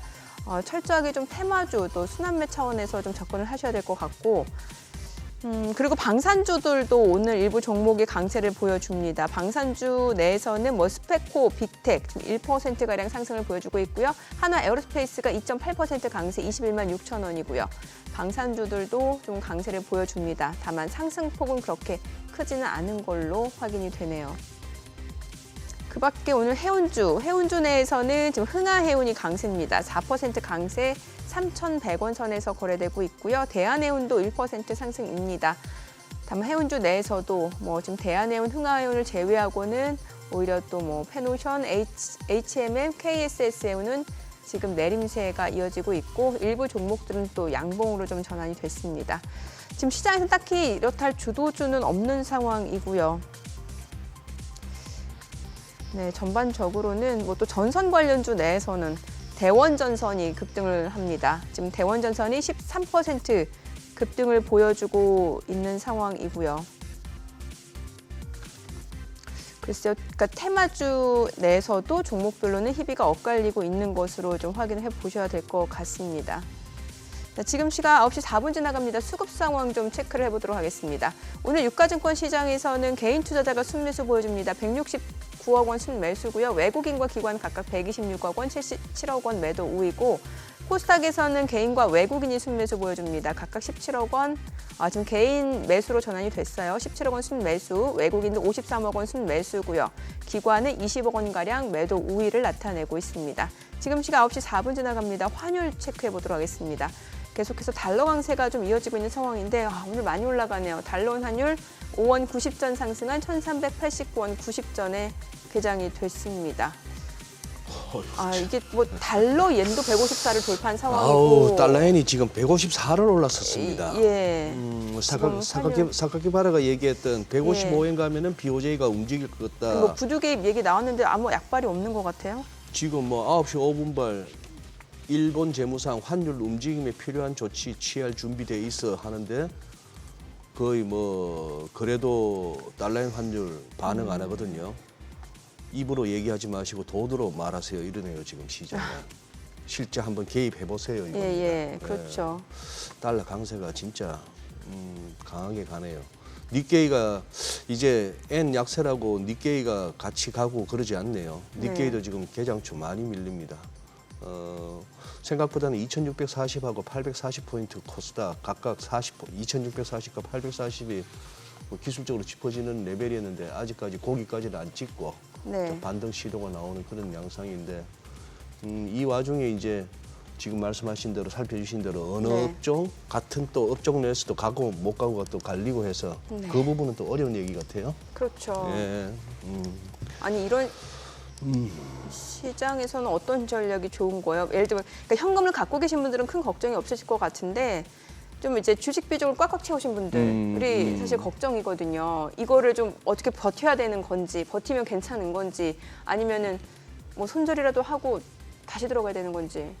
일단 제가 봤을 때는 지금 버티면 좀 될 것 같아요. 버티면. 저는 개인적으로 지금 전쟁 이슈가 어떻게 될지는 뭐 예측되지는 않지만 크게 뭐 오랜 기간 우리나라 증시에 작용할 거라고 보지는 않습니다. 되려 저는 지금 더 걱정되는 게 미국의 이제 금리 이슈이기 때문에 금리, 예. 예, 이게 약간 지금 지연되고 좀 늦어지고 이런 건 분명히 있지만 뭐 되는 기조는 분명히 맞을 것 같아요. 그렇기 때문에 지금 상황에서는 버티는 게 맞다라고 의견을 드리고 싶고요. 앞서 전략을 말씀드렸지만 일단 현금을 지금 들고 계신 분들은 지금 뭐 약간 떨어지는 구간에서 쉽사리 매수에 들어가는 건 아닌 것 같습니다. 현금을 그대로 잘 가지고 계시면 될 것 같고 그다음에 혹시라도 주식을 보유하고 있었는데 일부 수익권에 있었다. 그리고 수익 실현을 좀 연도했던 종목들이라면 지금 시점에서 일단은 수익을 실현한 다음에 현금을 좀 더 확보하는 전략도 나쁘진 않아요. 우리가 항상 베스트 어떤 시나리오 그리지만 차선책도 늘 그려야 됩니다. 그렇기 때문에 그 전략을 짤 때는 그런 식으로 조금 이원화해가지고 좀 짜는 것도 중요하다 보니까 지금은 현금을 일단 최대한 많이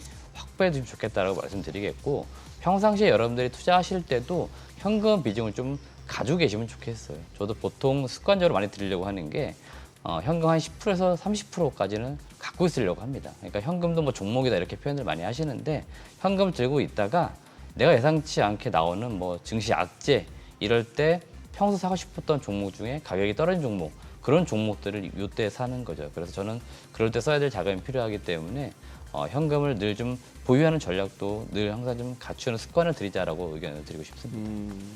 이쪽에 이거 전력 쪽 관련해서는 전선? 이거 전선 관련해서는 이거 계속 이거 뭐 살아 있는 것 같아요. 대원전선, 가운전선, 뭐 LS 맞습니다. 이게 사실 AI 계속해서 이게 전력 수요가 늘어날 수밖에 없다면서요. AI 쪽이면은. 결국 이제 전력 수요 이런 것도 있고요. 지금 그 구리 가격 이슈 이게 지금 계속 맞물려 가지고 3월 달에도 증시가 강했고 지금 4월 중순인데 여전히 지금 섹터로 봤을 때는 가장 강한 테마 섹터인 것 같고요. 현재까지는 이미 테마죠. 네네. 일단 뭐 실적도 분명히 저 기업들이 나오긴 하는데요. 실적도 나온다. 제가 이제 네. 왜 테마라고 이렇게 굳이 표현을 했냐면은 나름 그 주가가 올라올 때는 합리적이다 이렇게 봤지만 지금은 사실 상당히 많이 올라온 상태에서 네네. 이제 안 갔던 기업들 중에서 스몰캡 종목들 중에 올라오는데 막 급등락이 나오는 거죠. 그러니까 지금은 현상 자체가 증시도 지금 잘 보시면 뭔가 전반적으로 가는 분위기도 아니고 그러다 보니 이런 쪽으로 자금이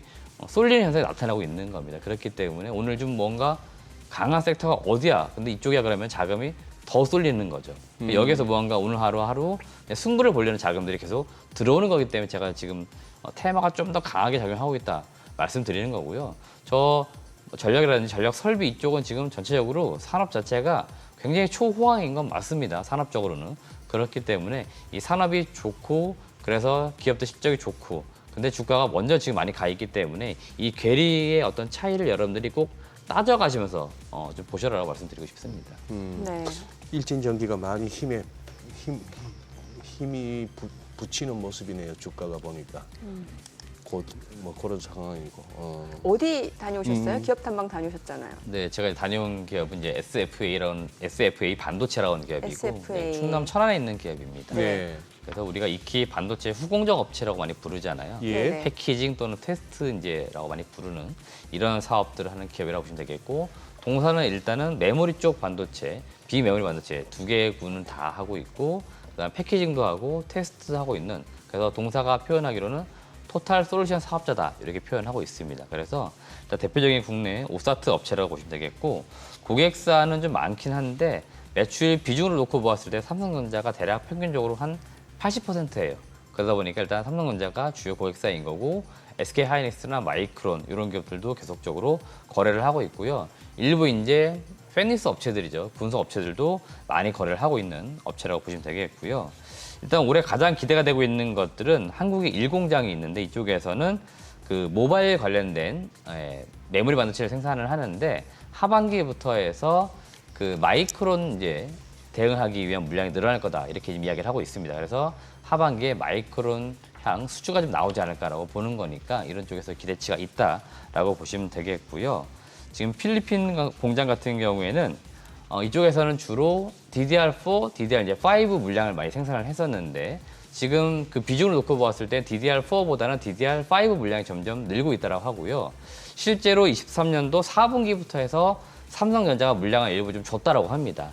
그러니까 작년 4분기부터 DDR5 물량 중에서 삼성전자 물량을 지금 대응을 하고 있는 거고 지금 그 비중이 24년도에 35%, 25년도에 50%까지 늘어날 거라고 합니다. 여기서 말하는 비중은 DDR4와 DDR5의 그 비중을 말하는 거예요. 그래서 지금 DDR4에서 5로 넘어가는 그 세대 변화에 있어서 지금까지는 내재와 삼성전자나 SK하이닉스가 다 했었는데 이 물량들이 지금 일부 외주 업체들로 나오고 있는 겁니다. 그래서 예. 지금 패키징 업체인 SFA 반도체가 일부 그 수혜를 보고 있는 거고요. 올해 실적 측면에서는 작년에 마이너스 167억의 영업 손실 기록을 했습니다. 반도체 업황이 꺾였습니다. 이쪽은 대체로 물량이 줄어들면 다 실제 꺾입니다. 근데 올해는 지금 분명한 거는 반도체 업황이 회복을 하고 있습니다. 그러니까 물량이 다시 늘어날 거예요. 그러니까 영업이익이 늘어날 거다라고 보시면 되겠고 지금 매출액은 한 5천억에서 5,500억 정도 예상을 하고 있고 영업이익은 200억대 중반 이상인데 대략 시장에서는 한 270억에서 280억의 영업이익이 나오지 않을까라고 보는 겁니다. 그렇기 때문에 올해 실적을 놓고 볼 때는 작년에 영업 손실에서 올해 연간으로 흑자 전환한다라고 보시면 되겠고 전반기는 약간 BEP 수준, 그러니까 손익분기점을 지키는 수준인 거고 하반기부터 본격적으로 이익이 늘어난다고 하기 때문에 제가 보는 관점에서 지금 4월이기 때문에 서서히 하반기로 가면 갈수록 이 실적 기대와 함께 주가가 좀 오르지 않을까라고 보는 종목 중에 하나입니다. 생각보다 업력이 좀 되네요. 네, 업력은 굉장히 오래됐습니다. 네. 예. 와, 오늘 같은 장에서 2% 상승이라고요? 그러니까. 네네. 반도체가 그나마 좀 버티는데 아마 그런 측면이 있는 것도 같아요. 그러니까 이게 반도체 섹터 내에서도 보면은 그동안 올랐던 종목들은 지금 오히려 조정받고 있고 못 올랐던 종목들이 지금 좀 올라가는 상황이거든요. 이것도 좀 맞습니다. 그런 측면에서 오늘 좀 올라간다 이렇게 사실 보시죠. 이제 투자자들의 심리가 그렇잖아요. 예. 수익 실현을 좀 해야 되면은 네네. 많이 올라간 쪽은 여유가 있으니까 네. 오늘같이 좀 빠지는 구간에서는 사익 실현을 여유롭게 하는 거고 매수하게 되면은 아무래도 올라가는 기업들보다는 이제 바닥권에 있는 기업들 사기 네네. 마련이다 보니까 횡보하고 있는 종목들을 좀 일부 사는 흐름이 좀 나오고 있다 이렇게 보시면 될 것 같습니다. 예. 혹시 이전에 다녀오신 기업과 관련해서 좀 추가로 뭐 AS 해주실 내용 있으면 알려주세요. 네, 제가 일단 아이텍이라는 게 업데이트 해드리려고 하는데요. 아이텍, 이 네. 기업은 제가 1월 달에 소개시켜드린 기업이고 동사가 지난주에 205억 정도 자금을 조달할 거다 이렇게 공시를 했습니다. 그래서 자금 조달 목적 중에 제가 눈여겨본 게 시설 투자 자금인데 여기에 150억을 쓰고요. 여기에 반도체 테스트 장비 구축을 위해서라고 목적을 써놨습니다. 그래서 작년에 동사가 그 어드반 테스트라고 하는 기업의 장비를 도입을 일부 했고요. 올해도 추가 도입을 할 거다라고 했었는데 아마 그 맥락 속에 지금 하는 것 같고요. 앞서 제가 SFA 반도체 이야기 드린 것처럼 이쪽도 반도체 후공정이 메인 사업입니다. 그래서 반도체 후공정 쪽은 물량 싸움이에요. 그러니까 물량이 떨어지게 되면 실적이 다 꼬꾸라지는데 물량이 늘어나게 되면은 일단은 실적은 돌아섭니다. 예. 동사 같은 경우 작년에 4분기부터 일단 실적이 돌아섰고요. 그런 기저 속에 지금 시장이 좀 좋아지고 있지 않습니까? 예. 그렇기 때문에 장비를 더 들여가지고 일단 호황이 오기 전에 미리 좀 준비하겠다. 아마 이런 관점인 것 같습니다. 그렇기 때문에 지금 장비 도입을 해가지고 AI용 반도체라든지 차량용 반도체 이런 쪽에 테스트를 좀 하겠다라고 하는 거기 때문에 그 준비 과정에서 자금을 조달했다라고 보시면 될 것 같습니다. 아, 그러면은 화장품주 같은 경우는 최근에 보면은 화장품도 그렇고 뷰티 미용 쪽 보면은 참 근데 오늘 같은 장에서 뭐 일부 종목이 좀 올라가긴 하네요. 아모레퍼시픽, 뭐 아모레지, LG생활건강. 이게 사실 중국 경기 회복에 대한 기대감으로 올라간 측면이 있었잖아요. 맞습니다. 예. 뭐 그런 것도 있고 최근에 이제 그 수출 데이터 잘 보시면은 비교적 화장품 쪽은 숫자가 좀 괜찮게 나오고 있는 것 같고요. 예.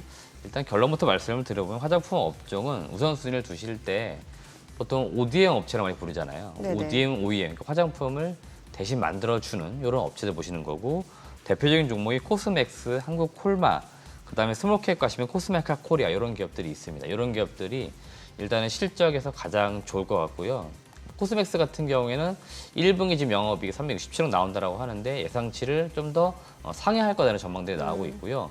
한국콜마도 지금 영업이익 390억 1분기 나올 거라고 하는데 예상치 부합이고 클리오는 일단 브랜드 업체인데 영업이익 80억 1분기 기대가 되고 있고 예상치 역시 상회 예상이 되니까 전반적으로 화장품 업종은 상회 또는 부합이 지금 많다라고 보시면 되겠고 전반적으로 화장품 업계 우리나라뿐만 아니고요. 글로벌적으로 지금 트렌드가 뭐냐면 여전히 소위 말하는 인디 브랜드들 그러니까 네네. 브랜드만 가지고 있고 제조 능력이 없는 기업들이 네. 많아요. 이 업체들이 지금 코스맥스, 한국콜마 이런 기업들을 계속 찾아오는 게 트렌드인 거고 소비자 입장에서도 비싼 제품을 쓰는 게 아니고 약간 저가 제품을 많이 찾는다는 겁니다. 그렇기 때문에 지금 글로벌적으로 경기가 좀 약간 어렵다든지 뭐 고금리 이런 상황들 때문에 사람들 소득이 약간 일부 줄어들면서 가처분 소득이 줄어들면서 소비도 약간 위축된 상태에서 좀 더 저렴한 제품을 사고 있는 게 트렌드인데 인디 브랜드를 지금 많이 찾고 있고 그러다 보니까 이 인디 브랜드가 많아질수록 화장품을 대신 만들어주는 업체들 지금 실적이 좋은 거고요. 클리오 같은 경우에는 미국 쪽, 일본, 동남아 이런 쪽, 그러니까 비중국 쪽 매출이 많아요.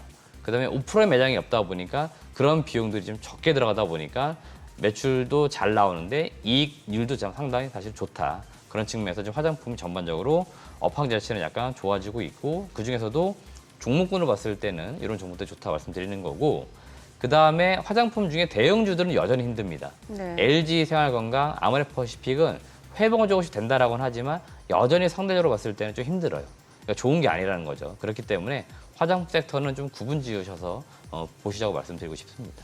요새 또 이제 들어서는 또 TV나 이런 쪽에서 경제 채널에서 또 로봇 소리 쑥 들어간 지가 한참 됐는데 안 움직이면 여기 좌우지간 미인대에 맞아요. 다들 와 이쁘다 이쁘다 해야 같이 이쁘다 이쁘다 하면서 입에 오르내리는 건데 슬슬 잊혀지는 것 같은데 이 대표님 그러면은 그냥 길목 지키기 차원에서 어디 좀 보고 있을까요? 지금 제가- 당장 안 움직이더라도. 네, 제가 지금 이제 보고 있는 섹터가 네. 사실은 여러분들 크게 관심을 두고 있지 않지만 광고 쪽을 제가 요새 유심히 보고 광고? 있습니다. 네. 모바일 광고라든지 예. SNS 광고 이런 것들 하는 업체들이 있거든요. 네. 뭐 국내 대표적으로 네이버 이런 기업들이 그런 사업을 하지만 예. 네이버도 지금 1분기 실적 얘기 나오겠지만 뭐 광고 쪽 지금 보면은 상당히 비교적 좋고요. 스몰캡으로 갔을 때 에코마케팅, 나스미디어, 인크로스 이런 기업들 제가 작년하고 올해 실적 전망치를 봤는데 다들 실적이 보시면 회복되는 것처럼 나옵니다. 지금 나오는 숫자들은 대체로 올해 숫자만 나오고 있는데요.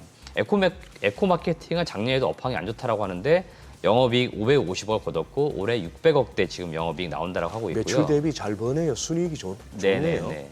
나스미디어 같은 경우에는 작년에 205억으로 영업이익이 약간 줄었습니다. 네. 근데 다시 올해 300억대로 회복이에요. 이 업체도 보통 한 300억대 영업이익을 내는 기업인데 작년에 영업이익이 꼬꾸라진 거죠.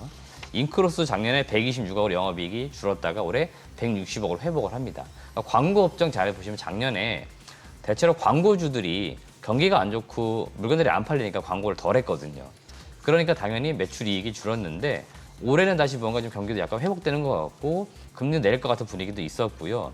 일부 지금 종목군들 중에서는 그 OTT 같은 쪽에 광고도 많이 하거든요. 네. 지금 OTT 지금 광고 그 관련된 그 회원들이 많잖아요. 그러니까 광고 저 중간 광고 요금제 쓰시는 분들이 많아지다 보니까 이쪽에 광고가 지금 많이 들어가고 있는 것 같습니다. 그렇기 때문에 이런 수혜도 일부 지금 보고 있는 것 같아요. 그러다 보니까 광고 업종이 예상보다 1분기 지금 실적이 비교적 좋을 거라는 전망들이 있는데 아직까지는 주가가 많이 올라오지는 않았습니다. 네. 일부 최근에 올라오다가 시장이 밀리면서 지금 밀려있기 때문에 다시 지금 매수 기회를 주고 있다. 그런 측면에서는 1분기 실적 기대 섹터로 지금 광고 쪽도 한번 볼 필요는 있다라고 의견 드리고 싶습니다.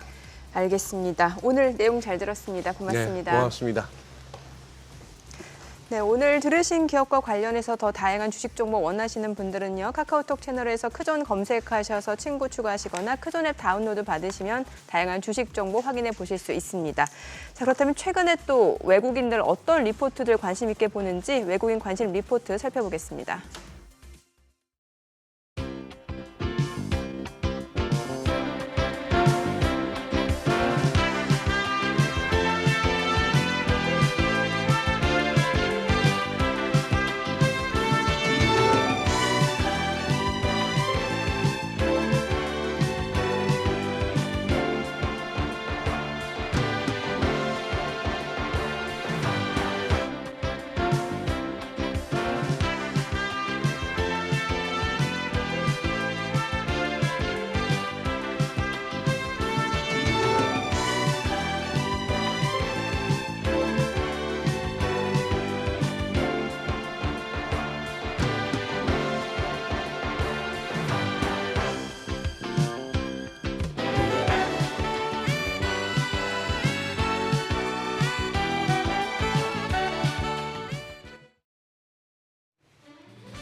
지금 시각 9시 21분 지나가고 있습니다. 오늘도 긴장의 끈을 놓으면 안 되겠습니다. 중동 이슈 불확실성이 남아있고 간밤에 미국의 국채 금리가 급등을 하다 보니 오늘도 쉽지 않은 장세가 전개되고 있습니다. 오늘 양 지수 모두 추가적으로 조정을 받고 있는데요. 특히 코스피가 더 큰 낙폭을 기록하고 있습니다. 코스피 1.51% 하락하면서 2630선에서 전개되고 있습니다. 코스닥 같은 경우에 850선도 반납한 채 지금 현재 거래되고 있는데요. 1.12% 약세입니다. 현재 842포인트에서 전개되고 있습니다. 수급 상황 함께 살펴보시죠. 어제에 이어서 유가증권 시장에서 양매도가 나오고 있습니다. 외국인이 765억 원, 기관이 1,090억 원의 매도 물량 내놓고 있고 유가증권 시장에서는 개인만이 홀로 1,941억 원 순매수 기록 중입니다. 코스닥 시장 보겠습니다. 코스닥 시장에서도 외국인과 기관이 38억 원으로 규모가 크진 않지만 역시나 매도 우위 기록 중이고요. 외국인 코스닥 시장에서도 833억 원, 점차 매도 규모를 확대하는 중입니다. 개인만 944억 원 순매수 기록 중입니다. 오늘 어떤 업종이 웃고 어떤 업종이 울고 있을까요? 등락률 상위권 업종을 보면 우선 올라가는 업종은 교육 서비스, 그리고 방산 우주항공과 국방, 그리고 가스 유틸리티 업종이 상승합니다. 반면에 예상했던 것과 달리 반도체와 반도체 장비 업종 약세 흐름 보여주고 있고요. 전자장비와 기기, 그리고 금리 상승에 따라 생명보험 업종도 약세 흐름 기록 중입니다. 그럼 시장을 이끄는 테마 종목별로 자세하게 보겠습니다. 먼저 전선주입니다. 오늘도 전선주 강하게 올라가다가 현재는 조금 반전하고 있습니다. 전력설비 업황 호조와 구리 가격 상승세가 지속함에 따라서 현재 몇몇 종목만 강한 흐름 보여주고 있는데요. 대원전선이 VI가 발동이 됐고 또 전 거래일 외국인의 대량 순매수에 힘입어서 52주 신고가를 경신했지만 점차 상승폭을 축소해 나가는 상황입니다. 현재 0.56% 강세 흐름 2,710원에서 거래되고 있고요. KBI 메탈이 더 강하게 올라가는 모습이네요. 6.34% 강세 기록 중입니다. 2,265원에 전개되고 있습니다. 나머지 가온전선이나 LS, 대한전선은 오늘은 좀 빠져가는 흐름 보여주고 있습니다. 가온전선이 6% 가까운 낙폭 기록 중입니다. LS 역시 2.16% 약세 흐름 전개되고 있고요. 대한전선 5.08% 하락하면서 현재 12,700원에 거래되고 있습니다. 다음으로는 자율주행차입니다. 오랜만에 자율주행차 관련주 상승세 보여주고 있습니다. 현대모비스가 자율주행 4단계 실증차를 내년 상반기까지 인천대교를 중심으로 송도와 영종도 일대 60km 구간을 운행하기로 하면서 수혜 기대감이 반영된 것으로 보이는데요. 라닉스가 장 초반부터 상한가 달성했습니다. 라닉스 5,130원, 모바일 어플라이언스 역시도 20% 가까운 시세 분출 중입니다. 현재 거래가 3,185원이고요. 라이콤이 12.28% 급등세 전개되고 있습니다. 거래가 2,085원. 스마트 레이더 시스템 7.29% 강세 흐름 지속됩니다. 현재 거래가 13,540원. 여기에 더해서 모트렉스까지도 9% 가까운 강세 흐름 연출되고 있습니다. 다음으로 좀 삼성전자 일중 차트를 좀 보겠습니다. 점점 낙폭을 크게 키워가는 모습입니다. 미국 반도체 보조금 소식에도 그렇게 흐름이 좋지 않은데요. 반도체 보조금 소식보다도 필라델피아 반도체 지수의 2거래일 연속 급락이 더 큰 영향을 주고 있는 것 같습니다. 현재 2.19% 낙폭을 점차 확대해가면서 8만 원 선 위태로 온 상황입니다. 그런가 하면 지금 온디바이스 AI 종목은 일부 종목들 잘 가는 흐름 기록 중이죠. 미래에셋 자산운용이 한국거래소에 타이거 글로벌 온디바이스 AI ETF를 상장한다고 밝혔습니다.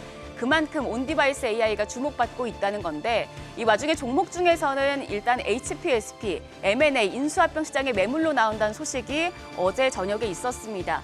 매각 대상은 크레센도가 소유한 HPSP 지분 약 39.59%로 5조 원대 몸값을 희망하는 것으로 전해지는데요. 장 초반보다는 상승폭을 줄였지만 여전히 3.9% 강세 흐름 전개되고 있고요. HPSP 거래가 45,300원입니다. 네페스도 3.36% 상승 흐름 보여주고 있습니다. 거래가 18,840원으로 전개가 되고 있고요. 네페스 아크까지도 4.39% 상승 중입니다. 현재 거래가 32,150원입니다. 반면에 AD 테크놀로지는 2.75% 약세입니다. 42,450원에 전개되고 있고 오픈엣지 테크놀로지는 0.7% 소폭의 강세 흐름 나타내고 있습니다. 28,600원입니다. 마지막으로 도시가스 관련주입니다. 어제는 장 초반부터 도시가스 관련주 굉장히 강했는데 개장 대비해선 좀 상승폭을 줄이고 있는 모습입니다. GSE와 대성에너지만 강세 흐름 보여주고 있는데요. GSE가 1.47% 상승하면서 3,795원, 대성에너지가 1.03% 올라갑니다. 9,810원에 전개되고 있습니다. 반면에 인천도시가스와 대성홀딩스 그리고 경동도시가스는 약세 흐름 보여주고 있습니다. 지금 쉽지 않은 장세가 전개되고 있는데요. 그럼 오늘 장에서 눈여겨볼 업종 있을지 그리고 시장 어떻게 대응해야 할지 전략까지 들어보겠습니다. 오늘은 클라우드 에셋 김현호 전문가 전화 연결되어 있습니다. 전문가님 안녕하세요. 네, 안녕하세요. 네, 지금 장이 또 빠지고 있는데 일단 어제 홍콩이 아시아 최초로 가상자산 현물 ETF를 승인한다고 밝혔죠. 이에 따라서 가상자산 관련주들 좀 움직이는 모습이었는데 오늘은 흐름 어떻습니까? 네, 아무래도 지난 금요일부터 들려왔던 이스라엘과 이란 간의 이런 지정학적 갈등 우려에 이제 비트코인을 비롯한 가상자산 시장 전반 낙폭을 확대하면서 이제 투심이 위축되는 흐름이 좀 이어지고 있는데요. 이제 연초에 이제 미국 비트코인 현물 ETF 승인에 이어서 이제 어제 홍콩 역시도 비트코인 현물 ETF와 이제 이더리움 현물 ETF 승인 소식에 중동 우려에 따른 이런 낙폭 과대 인식 속 반발 매수가 유입되는 흐름을 보이기도 했는데 아무래도 최근 비트코인을 비롯해서 코인베이스나 이런 마이크로 스트레이티지 등 가상자산 관련주들이 최근 강세가 이어져 왔던 만큼 이런 중동 우려에 다시 한번 좀 조정세를 보이고 있지만 홍콩 가상자산 ETF 승인 소식이 호재로 받아들여지면서 이제 연초부터 이어져 왔던 중장기적 상승 추세가 계속되고 있고 또 주요국들의 가상자산 ETF 출시에 따른 이런 훈풍 기대감 또한 지속되고 있는 상황으로 볼 수 있겠습니다. 네, 원래 가상자산 수혜주 대표적인 게 업비트를 운영하는 두나무 관련주들이 있는데 오늘은 그렇게 흐름이 좋지 않은 것 같아요. 전문가님 관련주 상황 어떻게 보시는지 궁금하고요. 또 전문가님의 탑픽 종목도 말씀해 주시죠.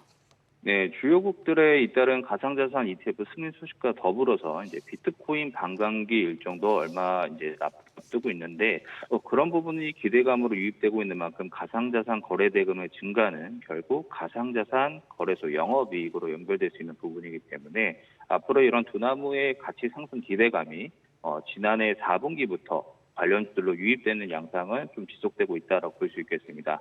현재 두나무의 약 7% 지분을 보유하고 있는 우리기술투자와 그리고 약 6% 정도의 두나무 지분을 보유하고 있는 하나투자증권의 지분 가치가 부각되며 중장기적 우상 추세가 지속되었던 만큼 이번 홍콩 비트코인 ETF 승인 소식 이후에 이런 가상자산 시장의 접근성과 또 대체자산으로서의 신뢰성이 부각될 수 있기 때문에 앞으로의 이런 비트코인 반감기 일정과 주요국들의 가상자산 관련 규제 완화에 따라서 좀 긍정적인 주가 흐름을 보일 것으로 전망되고 있습니다. 네, 전문가님 말씀처럼 비트코인 반감기를 앞두고 있지만 지금 워낙 시장 상황이 안 좋기 때문에 관련주 투자하기 좀 부담스러운 상황이긴 한데요. 접근 전략 어떻게 가져가는 게 좋을까요? 일단 지난 10월 중동발 리스크가 처음 발생한 뒤에도 이런 미국 비트코인 현물 ETF 승인 기대감과 함께 좀 대체 투자 시장으로 주목을 받으면서 국내 증시에서도 가상자산 관련주인 우리기술투자 또한 강세 흐름이 이어져 왔는데요. 현재 불거지는 중동발 악재에도 홍콩 가상자산 ETF 승인 소식에 비트코인을 비롯한 가상자산 관련주들이 이런 중장기적 추세가 지속되고 있는 점을 감안한다면 향후 대체 투자 시장으로 인정되어가는 이런 우호적인 시장 환경이 조성됨에 따라서 이런 가상자산 관련주들의 긍정적인 흐름을 예상을 해볼 수 있겠고요.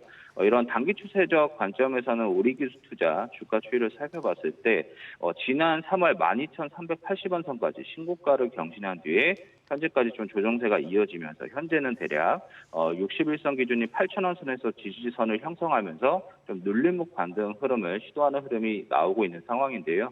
이런 재반등의 가능성은 높은 시점으로 예상되는 이유는 이제 가상자산 시세 급변에 따른 주가 변동성을 유의할 필요는 있겠지만 이런 혼재한 시장 상황에서 이런 반감기 일정과 또 내달 예정되어 있는 미국 이더리움 현물 ETF 승인 결과도 앞두고 있고 또 국내에서도 가상자산 ETF 승인 등의 일정을 앞두고 있기 때문에 이런 개별적인 모멘텀이 부각될 가능성은 높은 시점으로 보고 있습니다.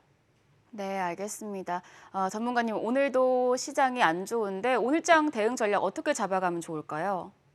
네, 일단 최근 고금리, 고유가, 고환율 이런 삼중고 현상과 함께 또 중동발 악재로 인해서 이런 흐름이 지속되고 있는 상황인데요. 이제 중동 리스크가 진짜 부각이 되면서 글로벌 증시도 그렇고 환율 변동성도 좀 확대가 되고 있는 상황입니다. 그래서 시장 수급 역시도 이런 이슈에 민감한 장세가 전개되면서 좀 금리 우려가 부각이 되면은 또 기술주를 비롯한 성장주들이 또 약세를 보이게 되는데 이럴 때에는 또 저PBR 등 이런 가치주들이 지수 하락을 방어해주는 흐름을 많이 보여왔었거든요. 그런데 또 반대로 가치주들에서 차익 매물이 출회되는 경우에는 이런 성장주들이 낙폭과대 인식 속에서 반등세로 보이면서 시장 하락을 방어해주는 이런 수급 줄다리기 장세 또한 지속되고 있습니다. 그래서 이런 업종별 차별화와 함께 이런 중동발 악재로 변동성은 계속되고 있지만 이제 본격적인 1분기 실적 시즌으로 돌입하는 시기인 만큼 이런 지정학적 리스크에 따른 증시 변동성에 초점을 두기보다는 이런 앞으로 개별 기업들의 이익 개선에 좀 더 중점을 두고 시장을 살펴가시는 게 좋은 대응이라고 생각합니다. 네, 전문가님 오늘 말씀 감사합니다. 지금까지 업종과 시장 대응 전략 알아봤습니다.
네, 이란의 이스라엘 본토 공습으로 국제 금융시장이 출렁이면서 어제 달러 환율 1,380원대를 돌파했고 오늘 또 1,390원대를 넘어서고 있습니다. 위기감이 고조되면서 정부는 긴급회의에 나서기도 했는데요. 현대경제연구원 이영석 연구위원 연결해서 환율 시장 상황 좀 짚어보도록 하겠습니다. 안녕하세요. 네, 안녕하세요. 네, 지금 달러 환율 변동성이 굉장히 커지고 있는 상황이고 오늘 1,390원대를 돌파하고 있는 상황인데 1,400원 넘을 수 있다는 전망까지 나오고 있습니다. 어떻게 보시나요? 네, 제 개인적으로는 대내외 여건이 재작년보다는 개선되었기 때문에 원달러 환율이 1,400원을 상회하지는 못할 것으로 생각하고 있습니다. 최근 원달러 환율은 미국의 기준금리 인하 지연 가능성, 중동 지역 확전 우려로 20원 이상 급등하며 향후 1,400원까지 상회할 수 있다는 전망이 제기되고 있습니다. 그러나 원달러 환율이 1,400원을 돌파했었던 2022년 10월에 비해 대내외 환경은 개선된 것으로 보입니다. 먼저 2022년 10월경에는 연준이 급격하게 금리 인상을 단행했던 시기였습니다. 또한 대내적으로는 한국의 수출이 5% 가까이 감소했으며 경상수지 흑작복 축소와 증시가 부진해 코스피는 2,230포인트까지 하락했습니다. 그러나 현재 코스피는 2022년 10월 대비 400에서 500포인트 상승한 2,600에서 2,700포인트 수준이며 지난달 3월 수출 증가율은 3.1%를 기록했고 연내 연준의 추가 금리 인하 가능성은 현재까지는 낮은 것으로 보입니다. 이외에도 중동 사태 확대 시 외환당국이 외환시장 안정화 조치를 취할 것으로 암시하는 등 원달러 환율이 1,300원 중후반을 상회하는 모습을 보이겠지만 1,400원을 넘기지는 못하지 않을까 생각하고 있습니다. 네, 지금 우리 원화가 그동안에 전반적인 달러 강세가 이어지는 연준이 금리 올리면서부터 시작된 달러 강세에 다른 통화들하고 그럭저럭 어깨 동무하면서 같이 왔고요. 그 얘기는 재정 환율에서 큰 변동 없이 그러니 남들 약해지는 만큼 같이 약해져 왔는데 지금 4월 들어서 갑자기 지금 우리 원화의 약세가 두드러지고 있습니다. 오늘부로 결국 1,390원도 넘었으니까 이달 들었으면 절하율이 3%가 넘는데 남들 지금 뭐 1% 내외인데 우리만 이러고 있습니다. 유독 원화 가치가 이렇게 떨어진다. 뭐 쉽지 않은 얘기입니다만 우리 영 위원님 어떻게 그 배경을 뭐로 보십니까? 예, 원달러 경우에는 원화와 동조성이 높은 위안화와 엔화의 급격한 가치 절하, 또한 차액 결제 선물한 시장, NDF 시장에서의 투기적인 요소가 강한 것도 하나의 요인으로 생각해 볼 수 있습니다. 4월 15일 기준 원달러 환율은 4월 1일 대비 2.6% 상승하면서 1.5% 상승한 엔화에 비해 상승폭이 컸고 주요 신흥국 인도의 경우에는 보합권, 즉 월초 대비 변화폭은 미미했습니다. 한국에서 유독 환율 상승폭이 큰 이유는 먼저 엔화, 위안화, 원화 동조성이 높기 때문입니다. 한중일 세 국가 모두 경제 구조가 유사하고 지역적으로 인접해 있기 때문에 세 국가 간 통화 동조성이 높습니다. 한편 일본과 중국은 완화적인 통화 정책 구조를 유지해 환율 약세가 지속되고 있고 원화 역시 두 통화에 영향을 받고 있습니다. 마지막으로 원달러 시장에서 발생하는 강한 투기적 요소에도 영향을 받고 있는 것으로 생각됩니다. 아까 말씀드린 NDF 시장에서는 계약할 때 미리 환율을 약정한 뒤 향후 시세가 변하면 그 환율에 의한 차액만 주고받는 외환 시장입니다. 즉 환율 상승을 예상하는 통화 투기 세력들이 시장에 손쉽게 참여해 환율을 올려놓기가 쉽습니다. 미 연준의 기준금리 인하가 지연될 것으로 보여 원달러 환율이 상승할 것으로 시장에서 예상하자 NDF에서의 투기적인 수요 역시 원달러 변동성을 확대시키는 것으로 생각됩니다. 네, 지금 뭐 옌 약세도 원화에 좀 부담으로 작용하고 있는 상황입니다. 일본 외환당국 구두 개입성 발언 계속되고 있는 상황입니다만 지금 엔화 방어에는 큰 힘을 못 쓰고 있는 것 같은데 당분간 이런 흐름 계속될 거라고 보시나요? 네, 저는 미 연준의 금리 인하 지연에 따라 현 수준의 엔화 약세가 지속될 것으로 보입니다. 말씀해 주셨듯이 엔달러 환율이 어제 기준 153.8엔까지 급등하면서 1990년 이후 사상 최고치를 기록하였습니다. 이에 스즈키 슈니치 재무상은 엔화 약세에 대해 만전에 대응을 하고 싶다는 의지를 밝히며 구두 개입을 시사하였지만 여전히 엔화 약세가 지속되고 있는 상황입니다. 34년 만에 최저 수준을 기록하고 있는 엔화 약세에 대해 일본 정부의 외환시장 구두 개입 외에도 적극적인 시장 개입 가능성은 분명 존재합니다. 다만 미 연준 역시 기준금리 인하 시점이 지연되면서 일본과 미국 간 금리의 격차가 아직까지는 클 것으로 보이기 때문에 현 수준의 엔저 현상은 지속될 것으로 예상됩니다. 네. 자, 뭐 지금 뭐 위안화 환율은 거의 움직이지도 않는데 이게 이제 중국스러운 환율이죠. 뭐 남들 막 출렁거릴 때 또 붙들어 두는 게 중국이긴 합니다만 위안화는 4월 들어서 거의 뭐 변동이 없습니다. 자, 오늘 중국 1분기 GDP하고 3월 소매 판매, 산업 생산, 뭐 고정자산 투자 이렇게 여러 지표가 나오는데 향후 위안화 어떻게 전망하십니까? 예, 미 연준의 금리 인하 지연 등 위안화 약세 요인이 존재하기는 하지만 3월에 발표되는 경제 지표, 오늘 발표되죠. 양호한 모습을 보일 것으로 예상되면서 위안화는 보합권, 즉 현재 수준을 유지할 것으로 예상하고 있습니다. 올해 1, 2월 발표된 산업 및 소비 지표가 견조한 모습을 보인 만큼 1분기 경제 성장률, GDP 성장률은 중국 정부가 제시한 목표치인 5%에 근접할 것으로 예상하고 있습니다. 또한 미국의 견조한 수요가 지속되고 있고 대외 여건이 개선되고 있다는 점, 중국의 제조업 경기 역시 확장 국면을 유지하고 있다는 점에서 오늘 발표되는 중국의 3월 산업 생산 역시 전년 동월 대비 5% 상승할 것으로 예상하고 있습니다. 다만 3월 소비자 물가 상승률이 춘절 효과가 사라지면서 전월 대비 0.1% 하락세로 전환되었고 이로 인해 디플레이션에 대한 우려는 지속되고 있는 상황입니다. 또한 부동산 경기의 회복 역시 지연되고 있습니다. 이러한 점을 모두 고려하였을 때 1분기 양호한 중국의 경제 지표가 오늘 확인될 것으로 예상되지만 아직 부동산 경기 회복이 지연되고 있으며 디플레이션 우려가 또한 지속되고 있고 미 연준의 기준금리 인하가 지연되는 등의 영향으로 위안화는 현 수준을 유지할 것으로 예상하고 있습니다. 네, 오늘 내용 잘 들었습니다. 고맙습니다. 네, 감사합니다. 최신 재테크 트렌드를 다루는 하우머니 시간입니다. 시장 불안감이 계속될 땐 개별 종목 리스크를 피할 수 있는 분산 투자가 무엇보다 중요한데요. 네, 최신 ETF 동향과 유망 섹터 알아보는 시간이죠. 오늘은 신한자산운용의 박수민 팀장 함께합니다. 어서 오세요, 어서 오세요. 팀장. 네, 안녕하세요. 네, 자 벌써 뭐 4월 중순인데 네. 지금 질풍노도의 시간을 보내고 있는 것 같습니다. 네. 지난주 우리 뭐 미국의 물가지표 확인했죠. 선거 총선이 있었죠. 금통이 있었죠. 그리고 이제 토일 지나면서 중동발 뉴스까지 살펴야 되는데 네, 맞습니다. 지금 요 시장 상황 그리고 ETF도 뭔가 좀 출렁거림이 있을 것 같은데요. 네, 맞습니다. 뭐 어제는 지정학적 리스크까지 더해지면서 네. 미국에서 시장 금리가 큰 폭으로 상승을 했죠. 이러한 부분들은 사실 주식 시장에는 좋은 소식은 아닌 것 같습니다. 최근 1주간 국내 ETF 시장 성과 한번 보시면은요. 성과 상위에 주식들은 사실 이름을 올리고 있지는 않습니다. 여러 가지 대체 자산 ETF들이 이름을 올리고 있는데요. 유럽의 이제 탄소 배출권 ETF가 지난 한 주간은 9% 정도 상승을 했습니다. 하지만 뭐 좀 중장기적인 트렌드를 형성했다고 보기는 쉽지는 않고요. 가격 네. 하락에 따른 반등이라고 해석을 하는 것이 좀 합리적이지 않나 그런 말씀을 드리고요. 그리고 최근에 구리 상승률 굉장히 좋습니다. 지난 한 주간 구리 ETF 5% 정도 상승을 했습니다. 뭐 이 이외에도 주식 중에서는 자동차 섹터가 지난 한 주간 조금 좋은 흐름 보이면서 한 5% 정도 상승하는 그런 흐름 보였고요. 그리고 중국의 항생테크 ETF도 한 4% 정도 상승을 했습니다. 조금 기간을 길게 보시겠습니다. 월간 기준으로 ETF 수익률 상위 한번 보시면은요. 국내 반도체 굉장히 좋았습니다. 한미 반도체가 많이 상승을 했고 또 이오테크닉스가 포함된 후공정 ETF가 23% 한 달간 상승을 했습니다.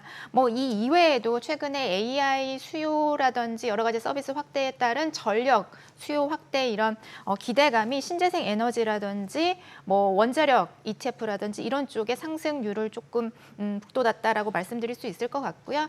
구리 상승률 말씀을 드렸지만 최근 금 가격도 굉장히 많이 상승을 하고 있습니다. 이런 흐름에 금 채굴기업 ETF도 지난 한 달간 18% 정도 상승하는 모습이었습니다. 여기에다가 뭐 이제 지정학적 리스크 부각이 되면서 원유 가격 많이 상승을 하고 있죠. 이와 관련해서 미국 원유 에너지 기업 ETF도 많은 상승을 한 모습 확인하실 수가 있으실 것 같습니다. 네. 또 반도체 얘기를 안 해볼 수가 없는데 사실 네. 이제 반도체 섹터 관련해서도 ETF 시장에 많은 영향이 있을 것 같은데 네. 무엇보다 이제 반도체 산업 구조부터 좀 이해하면 좋을 것 같거든요. 네, 맞습니다. 그래서 제가 사실 최근에 AI 반도체에 대한 관심들이 많기 때문에 조금 이러한 부분의 그림을 한번 가지고 나와봤는데요. 사실 반도체는 메모리와 비메모리로 크게 나눠볼 수 있겠지만 메모리 반도체는 소품종 대량 생산이기 때문에 이러한 밸류체인보다는 종합적으로 설계하고 생산하는 IDM 기업이 밸류체인을 꽉 잡고 있다라고 말씀드릴 수 있을 것 같습니다. 그러한 대표적인 기업이 이제 SK하이닉스와 삼성전자를 대표적으로 말씀을 드릴 수 있을 것 같고 이에 반해서 AI 반도체를 포함하는 비메모리는 다품종 소량 생산입니다. 그렇기 때문에 여러 플레이어들이 각자만의 강점을 가지고 철저한 분업화를 통해서 이 시장에 발전해 왔는데요. 보시면 아시겠지만은 반도체 칩 설계하는 칩 메이커들이 있습니다. 대표적으로 엔비디아라든지 AMD와 같은 기업들이 될 수가 있을 텐데 이러한 기업들은 칩을 설계하고 그리고 좀 범용적인 그런 어떤 그 칩 설계에 있어서는 반도체 IP 기업들의 설계를 사와서 설계를 완성을 합니다. 이런 반도체 IP 기업 중에서는 대표적으로 ARM 같은 기업을 뽑을 수 있을 것 같고요. 그리고 이러한 설계를 바탕으로 파운드리 생산하는 기업들에서 최종적으로 생산을 하게 되는데 이런 파운드리 기업에는 이제 TSMC가 대표적으로 있을 수 있겠죠. 근데 이런 파운드리에서 이런 설계들을 실질적으로 생산하는 것을 돕는 설계 외주 업체들이 디자인 하우스가 될 수 있을 것 같습니다. 대표적으로 이제 대만에서 아무래도 TSMC가 파운드리에서 꽉 잡고 있기 때문에 네. 대만의 알칩이라든지 국내에서도 뭐 삼성전자 파운드리 비즈니스가 굉장히 크기 때문에 가온칩스 이런 대표적인 기업들을 말씀드릴 수 있을 것 같은데요. 결국에는 이런 반도체 칩 설계의 핵심을 갖고 있는 기업들이 이 시장 전체를 리드하고 있다는 부분을 좀 말씀드리기 위해서 이런 밸류체인을 한번 말씀을 드렸고요. 실질적으로 AI 반도체 시장은 올해 한 70억 달러 규모로 예상이 되고 있습니다. 하지만 5년 후에는 이보다 20배 성장하는 1,400억 달러로 지금 시장 성장이 예상이 되고 있기 때문에 이런 시장 성장 상황 속에서 어떠한 기업들이 밸류체인 기업들이 수혜를 볼지 대해서는 우리가 지금부터 좀 철저히 공부를 해야 되지 않나 그런 생각을 하고 있습니다. 우리 저 신한자산운용의 박수민 팀장님 나오는 텀이 딱 일정한데 어쩌면 공교롭게도 딱 나오시니까 주간 수익률은 탄소 배출권 쏠, 네. 월간도 반도체 후공정 쏠. 네. 참 공교로워요. 참 공교롭습니다. 근데 뭐 항상 그랬던 건 아니고요. 항상 그랬던 건 네, 아닌데. 네, 네. 아니 근데 오늘 이번에는- 또 새로운 반도체 ETF 출시하신다고? 네, 맞습니다. 오늘 또 네. 새로운 ETF가 상장이 네. 되는데요. 앞에서 말씀드렸던 그런 AI 반도체 밸류체인 안에서 헤게모니를 갖고 있는 칩메이커 기업들의 집중 투자하는 미국 반도체 ETF다라고 말씀드릴 수 있을 것 같습니다. 솔 미국 AI 반도체 칩메이커 ETF가 오늘 상장을 했는데요.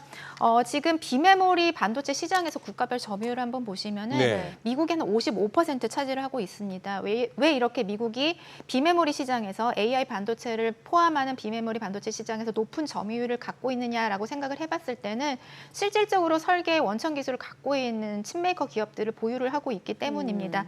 비메모리 소자별 미국의 점유율을 한번 조금 더 자세히 보시면은요, 우리가 이제 AI 반도체의 꽃이라고 불리고 있는 GPU 시장에서는 미국의 점유율이 99.1% 굉장히 높습니다. 그리고 프로세서라고 불리는 이제 CPU 같은 경우에는 95.4% 미국 점유율을 나타내고 있고요.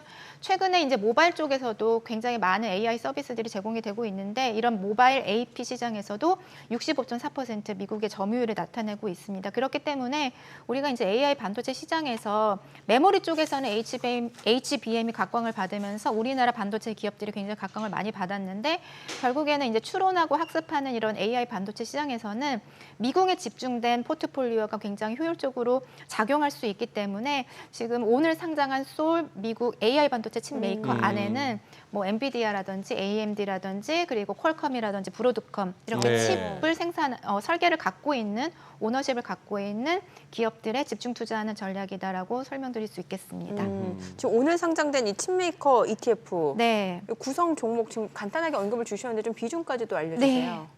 총 10개 종목에 투자를 하고 있고요. 예. 엔비디아 같은 경우에는 지난 4월 11일 기준입니다. 27.59%에 투자를 하고 있습니다. 국내 ETF 시장에서 다양하게 글로벌 혹은 미국 반도체에 투자하는 ETF들이 많이 있는데 그중에서 가장 엔비디아의 비중이 좀 높다라고 말씀드릴 수 있을 것 같고 AMD 비중도 가장 높은 ETF입니다. 18% 투자를 하고 있고요.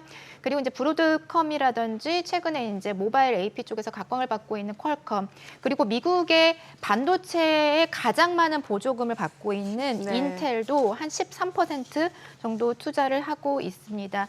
굉장히 이제 반도체 칩 메이커 10개 종목에 투자를 하고 있고 엔비디아의 독주가 굉장히 남다른데요. 최근에 뭐 여러 삼성이라든지 인텔이라든지 구글이라든지 실질적으로 이제 AI 반도체 칩을 만들고자 하는 기업들이 연합을 해서 이 엔비디아의 쿠다라는 생태계를 조금 대응하겠다 그런 모습들이 나타나고 있어요. 사실 이런 모습들은 경쟁이 치열해질수록 이 시장의 성장을 뜻하기 때문에 시장의 파이가 커지면서 엔비디아를 포함하는 다양한 칩메이커 기업들이 수혜를 동시에 볼 수 있기 때문에 사실 우리가 어느 위너 하나를 고르는 것은 힘들잖아요. 그래서 ETF를 통해서 이 시장의 성장에 투자를 하는 그런 전략도 고민을 해보시면 좋을 것 같습니다. 오늘 상장한 ETF 구성 종목 좀 비중까지 들어봤습니다. 내용 잘 들었습니다. 네, 고맙습니다. 감사합니다. 고맙습니다. 오늘 지금 시장 낙폭이 좀 확대가 된 상황이네요. 2,630선도 지금 하회하고 있는 상황입니다. 뭐 지금 환율이 계속해서 좀 불안정한 상황이고요. 네, 그러네요. 그리고 뭐 수급 측면에서도 외국인이 결국 안 도와주는 그런 양상이 됐습니다. 지금 조금 이렇게 소나기는 좀 피해야 되나 싶은 생각이 드는 그런 시점이네요. 바닥 예측이 쉽지는 않은 것 같네요. 그런 것 같습니다. 네. 저희 방송 중에 전해드린 내용과 관련해서 모든 투자 판단의 책임은 투자자분들께 있다는 점 알려드립니다. 네, 세상의 모든 돈 되는 정보 재테크 노하우 머니쇼 오늘은 여기서 인사드리겠습니다. 저희는 내일 오전 8시에 찾아뵙겠습니다. 고맙습니다.